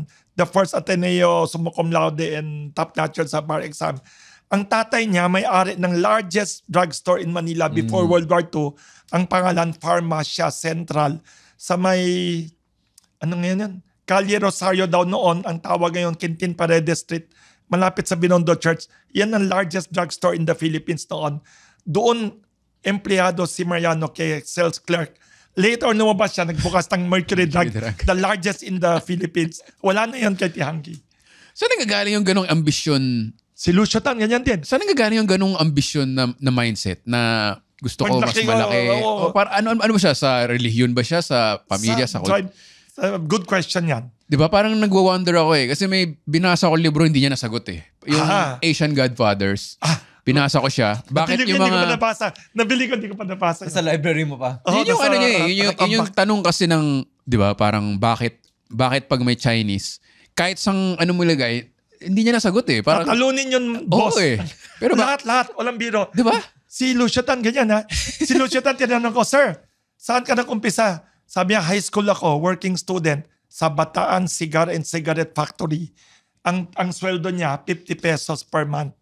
Kasi part of the salary sa kanya, part of it diretso sa tatay niya para hindi daw ubusin. Sabi ng boss niya, ikaw bata ka, sweldo mo 50 pesos lang kasi yung balance, bibigay ko sa tatay mo, baka ubusin mo. Yung tatay niya, empleyado din doon sa Bataan Cigar and Cigarette Factory. Later on, siya ang naging tobacco king ng Pilipinas. Hindi na nanigarilyo yun. Hindi na nanigarilyo yun si Lucio Tan. Natuto lang, gumawa ng sigarilyo. Maraming kanyan.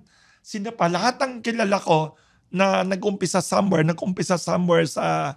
Kaya, ang joke sa mga Chinese, kung ang kumpanya mo maliit lang, hindi masyadong malaki, takot mag-hire ng Chinese. Kasi itong Chinese... Magiging competitor. Wala pa sandali. Ay, yung may-ari ng Silka, yun soap. Silka papaya. Ay, grabe. Kung ikwento niya paano siya nag-umpisa, ahente lang siya ng... Gusto ko napaka-honest nila about it. Oo, kung ikwento niya, nag-ahente siya sa isang kumpanya. Anong kumpanya yon? Splash. Splash. Ahente siya doon. Naging sobrang laking ahente siya. Pinapahirapan na siya ng boss siya, nainis siya. Gumawa na sarili niya pabrika. Mas malaki na. Siguro bro, nanggagaling yung ganong... Di ko alam no. But siguro hypothesis ko dyan, nanggagaling because doon sila exposed since their birth eh. Diba? Puro businesses yung priority nila sa buhay. Yun yung sinasabi na importante. And kung doon ka na-expose, diba? Yun ang gusto mo rin gawin. Yun ang gusto mong maging, diba? That's your career in life as well, diba? So, I don't know. Baka it could be because of that as well. Yun ang fortuner ng Chinoy business. Kasi diba sa Pinoy, pag nakuha ka ng pera, fortuner ka, mayaman ka na eh. May fortuner ka na, o mas mayaman ka uli. Ano yung dapat talunin ko tong fortuner. Yeah. Dapat, ano ba yung mas Land Cruiser? LC na ngayon, bro. May LC na ako. Wala LC, ano kaya? Alphard naman, di ba? Parang, sa Chinoy, yun yung ano nila, negosyo. Na parang, okay, may small, gusto ko. Diba? Yun lang eh. Yun ang analogy ko, ewan kong totoo. Tapos kanina, sige. Kwento mo maganda. Noon si Andrew Tan naman, kwento niya sa akin yung Mega World. Nung dumating daw siya sa Pilipinas mula sa Hong Kong and China, bata pa siya, tatay lang daw niya ang the whole class niya na walang negosyo. Buong class niya sa Chinese school, lahat sila may sari-sari store, may grocery, may hardware. Yung tatay lang niya, nagtatabaho sa isang pabrika. So nung bata daw siya, ambisyon niya, paglaki ko, magkakaroon ako ng isang tindahan katulad nila. Sabi niya. No? Yun talaga. Doon lang talaga eh, diba? Very human lang na comparison no? Comparison. Tsaka kung ano yung achievement.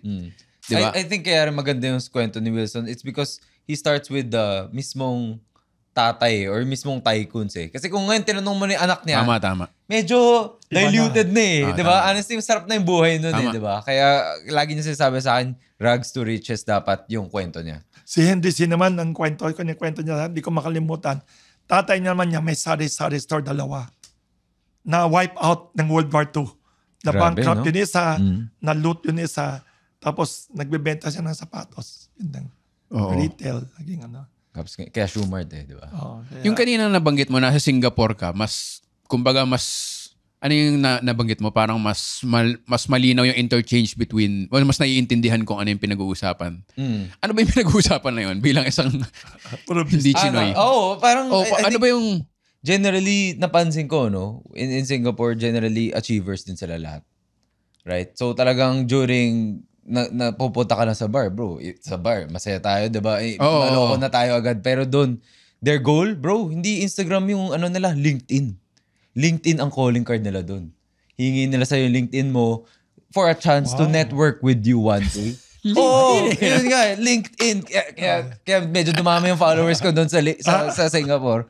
Yung Instagram ko, di ko man lang nagamit masyado. No? Kasi talaga, sobrang nilang business-minded or achiever mindset. No? Pero, ang na-realize ko lang rin doon, bro, is marami rin pala sa mga Singaporeans, dahil sobrang alaga na sa kanila ng gobyerno nila, naghahanap din sila ng opportunity sa underdeveloped countries.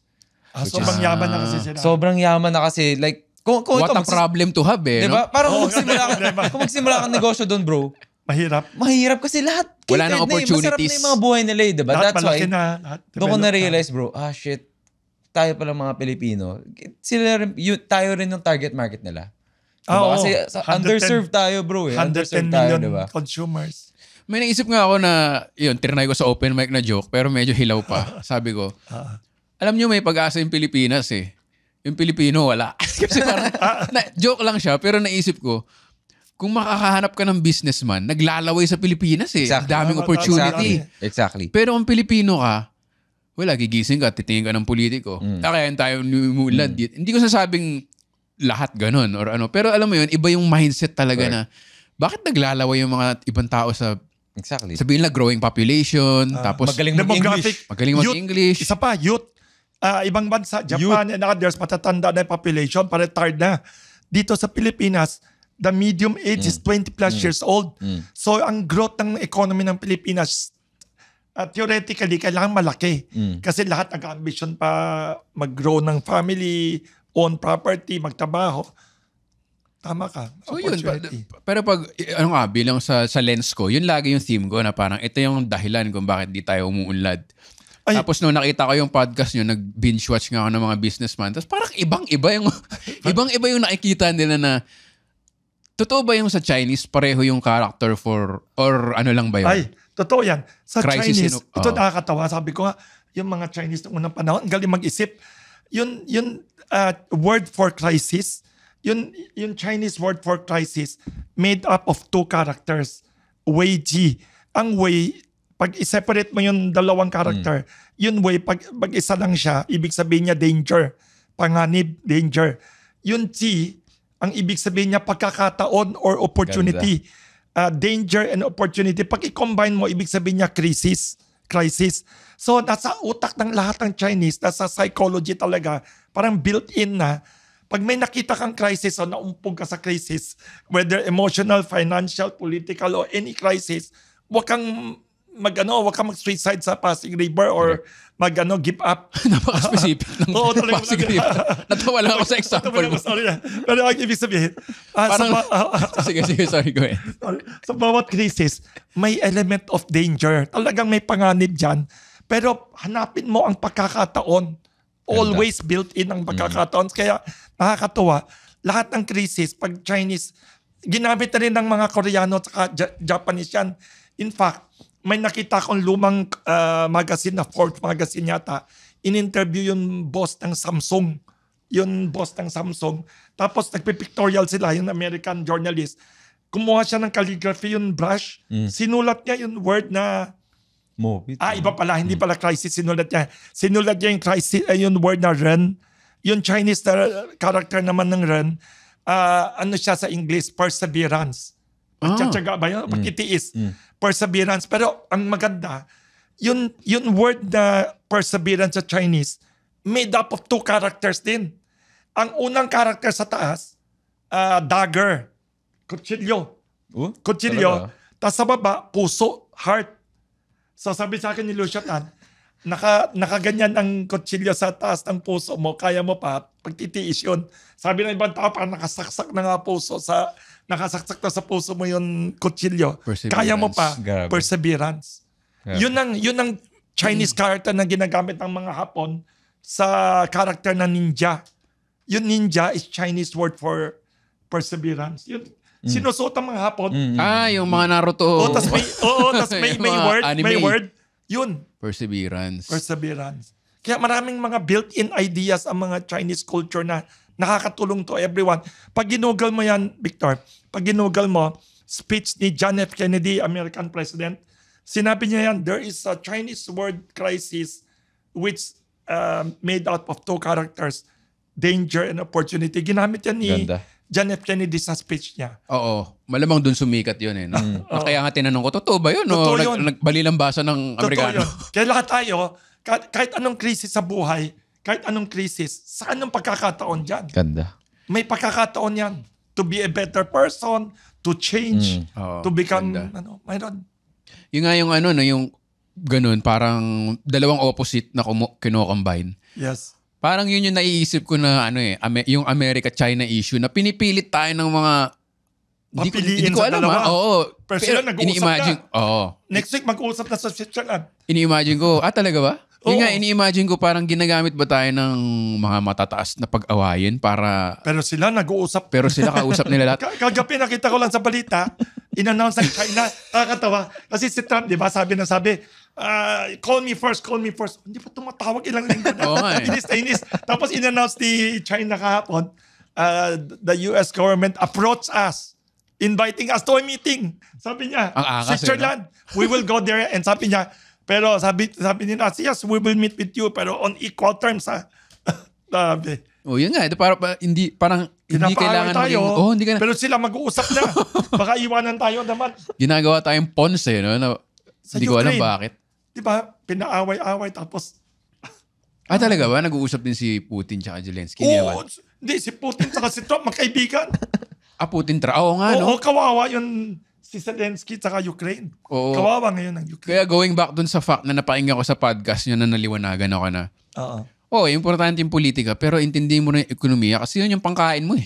Di ba? Tama. Yung galit na galit ka lang the whole time, tapos di mo na kakausapin yung kaibigan mo kasi iba yung political views or, alam mo yun, ang daming energy lang na, tapos ang politika kasi, mananalo ka through fear eh, di ba? Parang, alam nyo, pag nanalo to, wala, patay na tayo lahat. Kaya ako, di ba parang ganun, versus yung ganung middle ground na, kasi tinanong ko rin uli si ChatGPT. Ay, galing ko ha. Sabi ko, ano ba yung mga common sentiment ng Pinoy na about yung mga hashtag boycott China, Pilipinas to hindi China. So parang nasasayangan lang ako na, ba't hindi natin intindihin muna yung... Exactly. By the way, itong episode na to, hindi to sponsored ng Kamuning Any Chinese. Kamuning Bakery. Pinoy ang sponsor. Yun. Sinasabi ko lang, grabe na yung pag-brainwash sa atin na Amerika mabait, Russia masama, China mabait. Na parang, sayang yung energy, imbis na, ewan ko, magnegosyo ka, gumawa ka ng libro, magsulat ka. Alam mo yun, or mas open lang sa... Ang China, dapat binibentahan natin sila. Yun din. Dapat pareho tayo kay Pope or Starbucks or Tesla Motors. Dream market natin sila. Bentahan natin sila. Imbes na import tayo sa kanila. Tapos inaaway. Yun ang isa pang narinig ko sa podcast nyo, yung strategy ng Singapore, Thailand, Vietnam sa pakikitungan nila. Are they, siguro magandang i-discuss din, no? Yes. Kasi tayo, gusto natin ng politiko na either with America ka or with China. Na siguro pag nagkagera, ganun. Pero, yun nga, ayaw naman umabot ng lahat doon. So, di ba, lalawakan mo rin yung utak mo. Ano bang ginagawa ng mga tropa natin? Kasi, lahat ng kapitbahay natin. Kapitbahay natin. Correct. Kasi tayo, baka meron tayong false identity na Amerikano tayo. Hindi eh. Alam mo yun, hindi tayo, tanggapin natin na hindi tayo Amerika. Wala At tayong... they will not treat us as American pa rin. Kasi mismo, di ba? Mga Amerikano dun. Pero dapat gayahin natin Vietnam, saka Malaysia and Ayan, pag Indonesia. sinabing Vietnam, sinasabi matapang kasi kalaban yung China. Kalaban ba talaga nila yung... Very close friends sila. In fact, ang China may history of conflict noon. Pero, alam mo ginagawa ng Vietnam ngayon, lahat ng ginagawa ng China 20, 30 years ago. Lahat ng ginagawa nila politically, economically, socially, kinokopya ng Vietnam and it's working.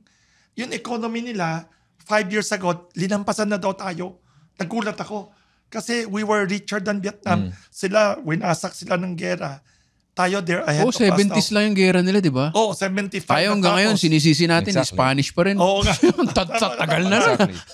Yung Vietnam, yumaman na. Yung Singapore, yumaman na. Tayo, nandun pa rin tayo sa, hindi, sinakop kasi tayo ng Spanish. Hindi lang, tama ka dyan. Alam mo, ang Vietnam saka China, may conflict pa rin sila. Hindi naman conflict, may disagreement sila sa Spratlys, di ba?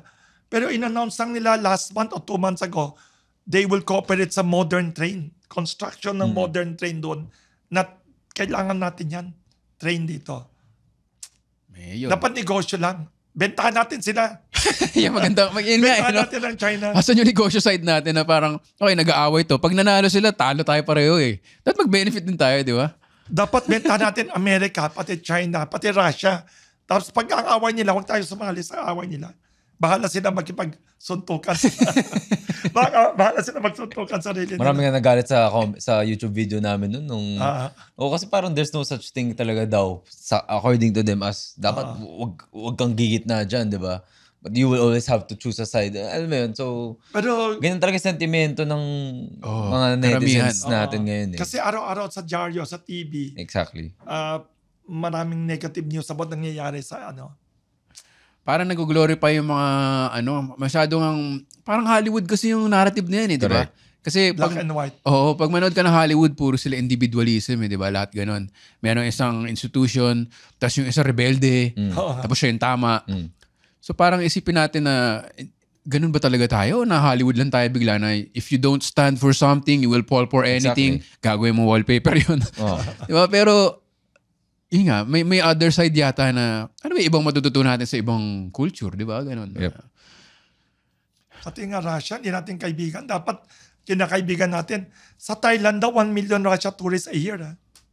Yung mga ganun, di ba? Parang pati Russia, hindi natin kaibigan kasi kaaway ng US. Wala tayong pakialam sa away nila. Ang India, the biggest importer of Russian oil in the world, India. Nakaibigan ng Amerika.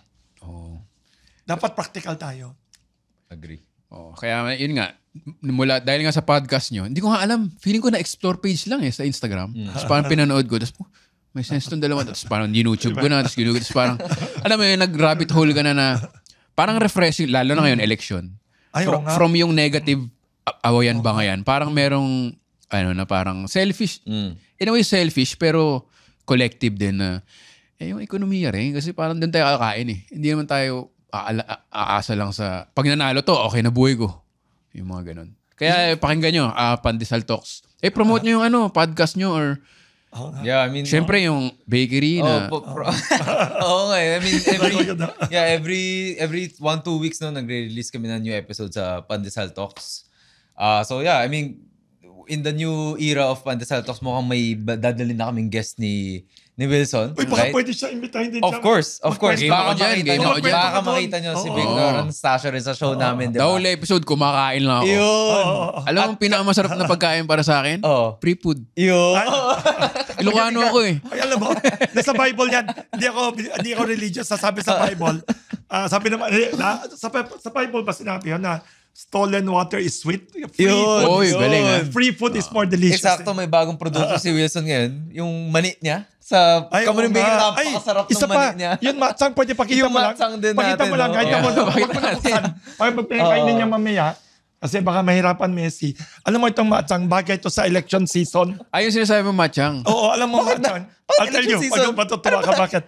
Bakit sa election season? Bakit election season? I'll tell you. Alam ko, history niyan. Alam ko history nito parang Dragon Boat daw siya. Yes, diba? I'll tell you the story behind it. Dragon Boat Festival. Ito, by the way, paborito ni Gibo Teodoro to. Atenean. Ay, hindi. UP yun, hindi pala Ateneo. Si Gibo Teodoro, UP pala yan, hindi Atenean. Favorite niya to sa amin. Si Karil din, Atenean yun. Si Karil, tatlong hari. Tuwang-tuwa dito. Saka nanay niya. Ito, parang siya, itong matsang na to, it's a 2,300-year-old dish. Chinese food na niluluto ng nanay ko rin noon. Tapos, nung pandemic, wala akong magawa. Lahat ng restaurant sarado, pati Jollibee, pati SM. So, out of boredom, tinuruan ko yung mga mga cook namin, nakita ko si Erwan Yusap. Wow. Finisher to. Wow. Sabi niya, there are thousands of foods daw in the world na pwede mo iluto sa kanin. Ito, isa sa pinakamasarap. Sabi ni Erwan Yusap. Pero ang hirap gawin. Ano siya, kanin siya na malakit na mayroon na siyang ulam sa loob. Parang adobo. I-steam mo lang. Parang adobo. I-steam mo lang sa loob. I-steam mo lang siya 20 minutes. Pwede mo nakainin with ketchup or hot sauce. Alam mo bakit appropriate ito pag-usapan sa election? Ito, inimbento ng mga Chinese 2,300 plus years ago in memory of an anti-corruption statesman and poet. Wow. May isang official ng government ng China noon, 2,300 years ago, Mr. Chu Yuan ang pangalan. Pag pumunta ka sa Singapore, malaking bagay ito, every Dragon Boat Festival. This year, May 31 ang Dragon Boat Festival. Nung nagprotesta siya sa corruption noon, sa gobyerno niya, yung emperor niya hindi nakikinig sa kanya, nakikinig sa mga sip-sip na nakapalibot sa kanya na corrupt. So ito si Mr. Chu Yuan, na sikat na makata, poet, nag-suicide siya out of protest. So tumalon siya sa ilog. Kaya pala yun yung pag na-hopeless ka, wag ka tumalon sa Pasig River. Sigurado mawawala ka agad kasi polluted daw yan. pero ito si Chu Yuan daw, nag-suicide siya sa river. Tapos yung mga tao, yung masa, mahal siya. So yung mga masa, yung mga farmer, para gusto niya isagip yung katawan niya, isave siya. So gumawa sila ng mga ganyan na may ulam na kanin, hinahagis nila sa river para mas-save, para hindi siya kainin ng isda. Tapos yung mga mangingisda, mga fisherman, sumakay ng mga bangka, hinabol yung katawan niya para isa-save siya. Hindi siya na-save. So every year during that anniversary of his death, ginagawa yung Dragon Boat Festival in memory of this anti-corruption nationalistic leader and poet. Kailangan kainin niya ng candidates natin, no? So para in the spirit. Ma-remind din sila. Ma-remind din. Yeah, so every Dragon Boat Festival all over the world may race of Dragon Boat in memory of this person. Affordable ba yan sa Kamuning Bakery? Affordable siya. Tatlong klase. Ayun. Si Karil pinost ito sa Facebook tsaka si Gibo. Sabi ni Gibo, pinakamasarap daw sa Pilipinas. Sabi nila you eat it with ketchup eh. Diba? Pwede ketchup or hot sauce. Hot sauce. Ketchup or hot sauce. Pero may luto na dito para mamaya kayo. Luto na yan. Meron ba nasa Grab ba kayo? Or nasa wala pa? Grab Food and nasa madali. Grab Food and Food Panda. Yeah. Ayan. O, tingnan mo. Sabi ko nga kay Sir Wilson, kailan ba siya Wilson lang. Kailan ba siya gagawa ng pangalawang branch? Oo nga, dapat this year. Doon naman sa mga metropolis, diba? Sa mga, huwag naman BGC, baka Ortigas, diba? Ano, old building uli? Pugod na naman. Kahit na rented lang. Rented na lang. Oo, kasi mahal bumili eh. Tapos masama economy ng mundo. Oo, mahirap ngayon. Ayun, maraming salamat. Uy, congrats sa mga congrats sa mga comedy show mo. Nakakatuwa yung mga Instagram post mo. Okay, thank you. O nga pala, i-promote ko. Matagal pa tong episode, matagal pa yung show ko. August 16. Nakita ko eh. August 16. Erwin Theater. Yan, nag-enjoy talaga kapag... May early egg ka. Alam ko yun ha, early egg. Alam mo paano ko naisip yun? Kinabasa ko yung kay Gokong Wei na parang meron siyang piso sale. Sabi ko, bakit kaya hindi ako piso sale. Di ba piso sale? December pa lang, bibili ka na ng July. Tama. Galing. So parang, kaya pala nagulat ako. Mag-early egg nga tayo. March pa, meron ka ng August. Sabi ko, ang galing ha. Pero hindi naman piso dahil malulugi ako. Oo, magaling. Pero parang, at least may momentum na. Yun, early egg discount, tama. Una yan sa mundo. Tinanong ko rin kay ChatGPT, wala pa raw gumawa ng early egg. Galing. So, punta ka lang kayo sa Instagram ko at Victor Anastasio. Follow nyo yung social media accounts. At Pandesal Talks. Ganun lang kasimple. At Pandesal Talks. No? So, Spotify yan, YouTube. Spotify, YouTube, Instagram. And sana makapasok na kami sa TikTok pero medyo matrabaho. Tatlo lang nga kami dito eh, right? So, sana soon. Sana makapasok kami. Yun, again, sobrang ganda ng ginagawa niya. Pwede magtanong, sige. Paano ka napasok sa comedy? Mahirap ang comedy Kailangan matalino ka eh. Paano ka Exactly. Paano ka nag-start? Nag-curious ako, paano ka nag-start? Nabasa ko na college ka pa daw, sumali ka sa contest. Yun ang first exposure mo. Yung classmate ko no high school. Tapos, sa Ateneo pala, no, pre? Sa Ateneo mo na Ateneo pa ako nun. May mga film comedian na pumunta sa English class. As in, meron talaga pa silang parang module na joke writing. Tapos inimbita nga ako ng kaibigan ko. Tapos hindi na ako tumigil. Sa high school class mo? College naman. College. Sa English class nila? Parang sumingit, may English classes na sumingit sila how to write a joke. Mga ganun lang. Wow. Tapos, ayun. Kung gusto nyo rin mag-comedy, ano nyo lang, at Comedy Manila. Wow. Naghanap kami ng mga open micer ngayon. At Comedy Manila. Oo. So yun, maraming salamat sa pagpunta. Grabe, na-enjoy ko yun. Sana, kung imbitahin nyo ako, game ako. Yes, imbitahin natin siya. Malapit lang Malapit lang namin. QC lang din ako eh. Correct. Ay, isa pa. Pag imbitahin natin siya, ang ginagawa natin, usually tayo lang nagkukwentuhan, di ba? Pwedeng ibang session tayo, tapos invite pa tayo ng media makinig. Yun. May ginagawa kami sa Kamuning Bakery, Pandesal Forum, all kinds of people pumupunta doon nagkukwento. Yun, oo. Correct. Bakit nga ba Pandesal Talks? Ikwento mo shortly kung ano ba yung Pandesal Forum. Pandesal Forum, nakakatawa yan. Ang Pandesal Forum, 2015, hindi, pinanganak na kayo. 2015. naman. Ang nangyari, 2015, 1 year bago mag-election, na may dalawang session ng press conference na ginawa sa Kamuning Bakery. Lumapit mga UP professor sa akin, mga political science professor. Si Professor Bobby Tuason, Department Chairman ng Politics sa UP Manila, saka si Temi Rivera, Dr. Temi Rivera, UP Diliman Political Science Department Chairman, kung pwede daw sila magsalita to analyze the surveys ng presidential. 2016 pa yung election, 2015 sila mag-analyze. At that time, yung mga survey number 1 noon, si Binay, Mar Rojas, Grace po, wala pa si Duterte, sa baba pa yon. Tapos, gumawa sila ng press con doon 2 beses. Tapos in-invite nila ako as moderator. Moderator lang ako. Tapos nakalagay sa likod, yung tarpaulin, nakalagay, kapihan at pandesal sa Kamuning ang hapa. Sila lang gumawa nun, nakalagay sa likod. Hindi catchy. Oo, nakalagay kapihan at pandesal sa Kamuning. Tapos hindi ko pa alam na pag moderator ka, nasa gilid lang ako. Itong mga professor, hindi din nila alam. Nung nilalagay nila yung upuan, linagay nila ako sa gitna. Ay, moderator daw, nasa gitna. Dapat nasa tabi ako. So, 2 beses yun. After ilang linggo, sa Makati, Finale Art Gallery, may isang art gallery opening ng isang painter. Nandun na-cut ang ribbon si Senator Grace po. Tapos pagtapos siya ng cut ang ribbon, nakita ako, lumapit sa akin, "Uy, Wilson, imbitahin mo ko dun sa Pandesal Forum mo." Sa kanya nang galing ang word ng Pandesal Forum. Sabi ko, "Ma'am, maganda yan. Gagamitin ko yan." Gagamitin ko yan, pero hindi Pandesal Forum. Maganda yan. Tapos number 2, "Ma'am, hindi ako gumawa niyan. Moderator lang ako." Ang gumawa niyan, mga UP professor ng CENPEG, Center for People Empowerment in Governance. Think tank yun eh.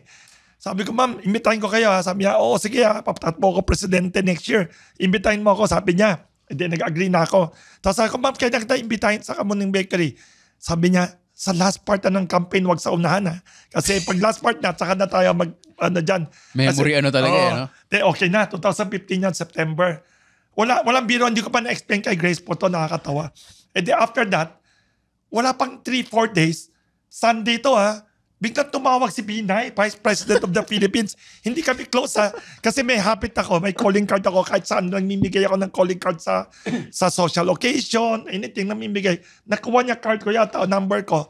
Tinawagan ako, o nakita niya siguro itong mga professor, moderator. Tinawagan ako, "Uy, Wilson, narinig ko, binili mo Oldest Bakery sa Quezon City. Hindi mo pa naiimbita dyan Narinig din niya, no? Sabi niya, "Imbitahin mo naman ako, breakfast dyan." Biglang naisip ko sa utak ko, Vice President of the Philippines ni Noynoy, number 2 highest official in the country, number 1 in all the surveys to be the next president next year. Imposible, makikikain lang siya ng pandesal. Para lang sa historic venue. Siguro gusto niya, isulat ko siya sa Philippine Star column. Kasi happy ko magsulat So naisip ko, nakakaya naman na kumain yan dito. Tapos hindi ko isulat mga politiko. Hindi ako political writer. Hindi ako political masyado ang column ko. So sabi ko, paano ko sabihin sa kanya? Tapos sinabi ko sa kanya, "Vice President, sayang naman oras mo. You're the highest number 2 official in the country. You are so busy. Pwede ba gawin ko na lang na informal media forum? Mag-invite ako ng ibang media, mag-almusal tayo." Sabi niya, "Okay, basta nandyan ka." Sige. Tapos, kailan nyo gusto? Bukas. bukas, Monday. Sige. Wala akong secretary sa office. Sabi ko, sige na nga. Anong oras gusto nyo? Sabi niya, 9 o'clock or 10 o'clock. So yun, nakaset na. Pero ang nakakaya, hindi ko pa na-explain kay Grace po, na hindi ako nagsabi sa kanya kasi nag-usap lang kami, di ba? Tapos wala pa isang linggo. Magkalaban sila. Okay. Wala pa isang linggo, biglang tumawag sa akin na gusto kumain kasi nakita siguro yun mga UP professors. Tapos pumunta, yun ang unang Pandesal Forum. Grabe. Tapos nakalagay sa likod, Pandesal Forum. Wala kaming microphone. Wala kami lahat. Siya nagdala na sarili. Si Jojo Binay, in fairness to that guy, parang Boy Scout. Yung assistant niya dumating 2 hours before he came. Sabi niya, sir, nasaan ang podium niyo? Rostrum. Ay, wala kaming podium. Ay, di bale, may dala si BP sa kotse niya. Sabi niya, walang biro. May podium sa kotse. Kaya pala ban yung mga dala yun. Walang biro. Sabi ko, nasaan microphone niyo, sir? Ay, wala kaming microphone. Ay, di bale, may dala din siya sa kotse niya. Walang biro. Laging handa no? Walang biro. Tapos nung dumating si Vice President, mayroon siyang assistant na maliit lang na tao. Dala-dala yung podium. Grabe. Tapos pinilapita ko, ano yung podium niyan? Ang acrylic lang. Pag nakita mo, akala mo formal with the seal. Tapos saan yung microphone? May microphone, may ilaw pa. So kahit sa bukid siya o basketball court sa pwede. Yun ang first Pandesal Forum. Grabe yung After history. that, 1 week after, tumawag naman isang senador. Opposition senator. Opposition kay Noynoy tumawag. Uy, Wilson, mataya ka. Bakit si Binay invite mo? Hindi ako. Kandidato din ako next year sa election. Sir, wala ko in-invite. Lahat ng tao welcome. Siya lang gusto pumunta. Ano itatakbo mong position next year? Hindi ko sasabihin kung di ba ako imbitahin dyan. Sabi niya, sige, kanan nyo gusto. Sige, next week, i-announce ko dyan yung position na itatakbo ko. Si Bongbong yun. Si BBM. Dumating siya doon. Tapos, kasi 30 plus years ago, sinipa yung pamilya niya, di ba? To exile. Tapos siya, political opposition. Biglang mag-a-announce ng national position. So, in-invite ko lahat ng media. Hulaan mo ilan nakasya dun sa coffee shop namin. 100. Grabe. Usually 50 lang yung max mo. 50, ikaw 100. Isa pa, hula pa kayong dalawa. More? Hula pa kayong dalawa. 200. Ikaw. 150, mga ganun. Almost 200. 180. Grabe. Hindi ko ma-imagine pa paano nakasya doon. Ang ABS, 3 camera. Live telecast. Diba talaga? Naging kamuning Kingmaker Bakery. Grabe. So parang nag-word of mouth na... Oo, tapos iba-iba na. Si Lenny pumunta din. Nagkakaroon ng press pupunta sa bakery na to. Pero ang kinukwento mo kanina, hinost mo si BBM, tinawag kang loyalist. Hinost mo si Lenny, tinawag kang dilawan. Hinost mo yung tinawag kang komunista. Oo, mga kaliwa, sabi komunista. Tapos dumating ambassador ng China. Pro-China. Dumating yung taga-US ambassador. 2 US ambassador dumating doon. May Russian ambassador pa. Pati Ukraine. Grabe, no? Nakakatawa. Nakakatawa naman yung kwento nun na bakery na tapos nandun yung mga heads of state. Maraming kaliwa. Kasi Quezon City tayo, malapit sa UP, malapit sa mga NGO, maraming activists nagsasalita doon.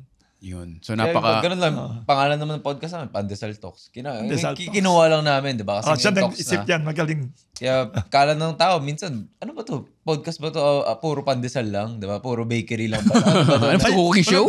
Alam mo, walang biro. Parang ganun yung perception ng tao eh. Alam mo, a few weeks ago, may isang food and drink show sa World Trade Center. Pumasya lang ako kasi may oras ako. Pumasya na ako, may invitation. May isang Baguio liquor company, Baguio base. Yung babaeng may-ari lumapit sa akin, sir, pa-picture. Napapanood kita sa Pandesal Talk. Nagulat ako. Liquor, anong pangalan ng liquor niya? Parang witch or something. Ay, yung mga craft brewery. Oo, craft brewery na. Baka siguro kala nila nag-promote kami ng mga talaga. Dun sa fair. But honestly, Natuwa siya. Baka kala na namin i-rebrand din, di ba? Para mas may silbing naman, di ba? Maganda nakakatawa. Pero ang ganda, Pandesal to. Pero yun nga, napaka-serendipitous na nagkita kayo sa Sela doon. Na tuloy-tuloy si Wilson masipag and then ikaw may alam sa modern media. Of course. Ganda. Coincidence pa. Bago pa na pinanganak to, yung tatay-nanay niya, manager ng bangko sa Del Monte, Quezon City. Nanay ko doon nagde-deposit. Nanay ko teacher. Mabait ang tatay-nanay niya sa nanay ko. Coincidence. Grabe. Small world. Buti na-imbita ko kayo bago kayo nag-busy. Sana mag-tour pa kayo na ibang podcast para ma-promote yung Pandesal Talk. Sana. Congrats sa comedy show mo. Natutuwa ko nang sinabi niya. Thank you. Victor, Magaling yun ah. Magaling na comedian. Ronnie Cheng ng Pilipinas. Ronnie Wilson Miliflores. Batikang journalist. Magaling. Maraming salamat. Tuloy-tuloy tayo sa kain tsaka kwentuhan. Thank you. Siyempre, invited sina Jeff, sina Gab sa... Kain tayo dyan sa bagong pantry ng The Pod Network. Wait, labas na pa yung tinapay na regalo ko. Picture tayo. Yan, sige. Picture. Maraming salamat, guys. Promote lang ako. I-click or i-tap nyo yung follow dyan sa Spotify para every time may ilabas, nanonotify kayo. And ayun, follow nyo ako sa @VictorAnastasio Instagram. Maraming salamat sa pakikinig. Intellectual Wall, sana na-enjoy nyo as much as na-enjoy ko at na-enjoy sana ng guest natin. Hanggang sa susunod na episode, kita-kita tayo sa Telegram group at Facebook group. Yung link ay nandyan sa description ng ating maganda Telegram. Gusto ko Telegram. Maganda outro to. Ganun pala dapat ang ginagawa natin. Magbuo na kayo ng pandesal Facebook or something. Para pag-usapan yung episode nyo pagkatapos. Alam mo, gusto ko Telegram. Hindi na-erase ang images. Sa Viber nawawala. Nawawala yung mga messages, pictures. Telegram maganda. Maraming salamat. Peace out. Hanggang susunod na episode.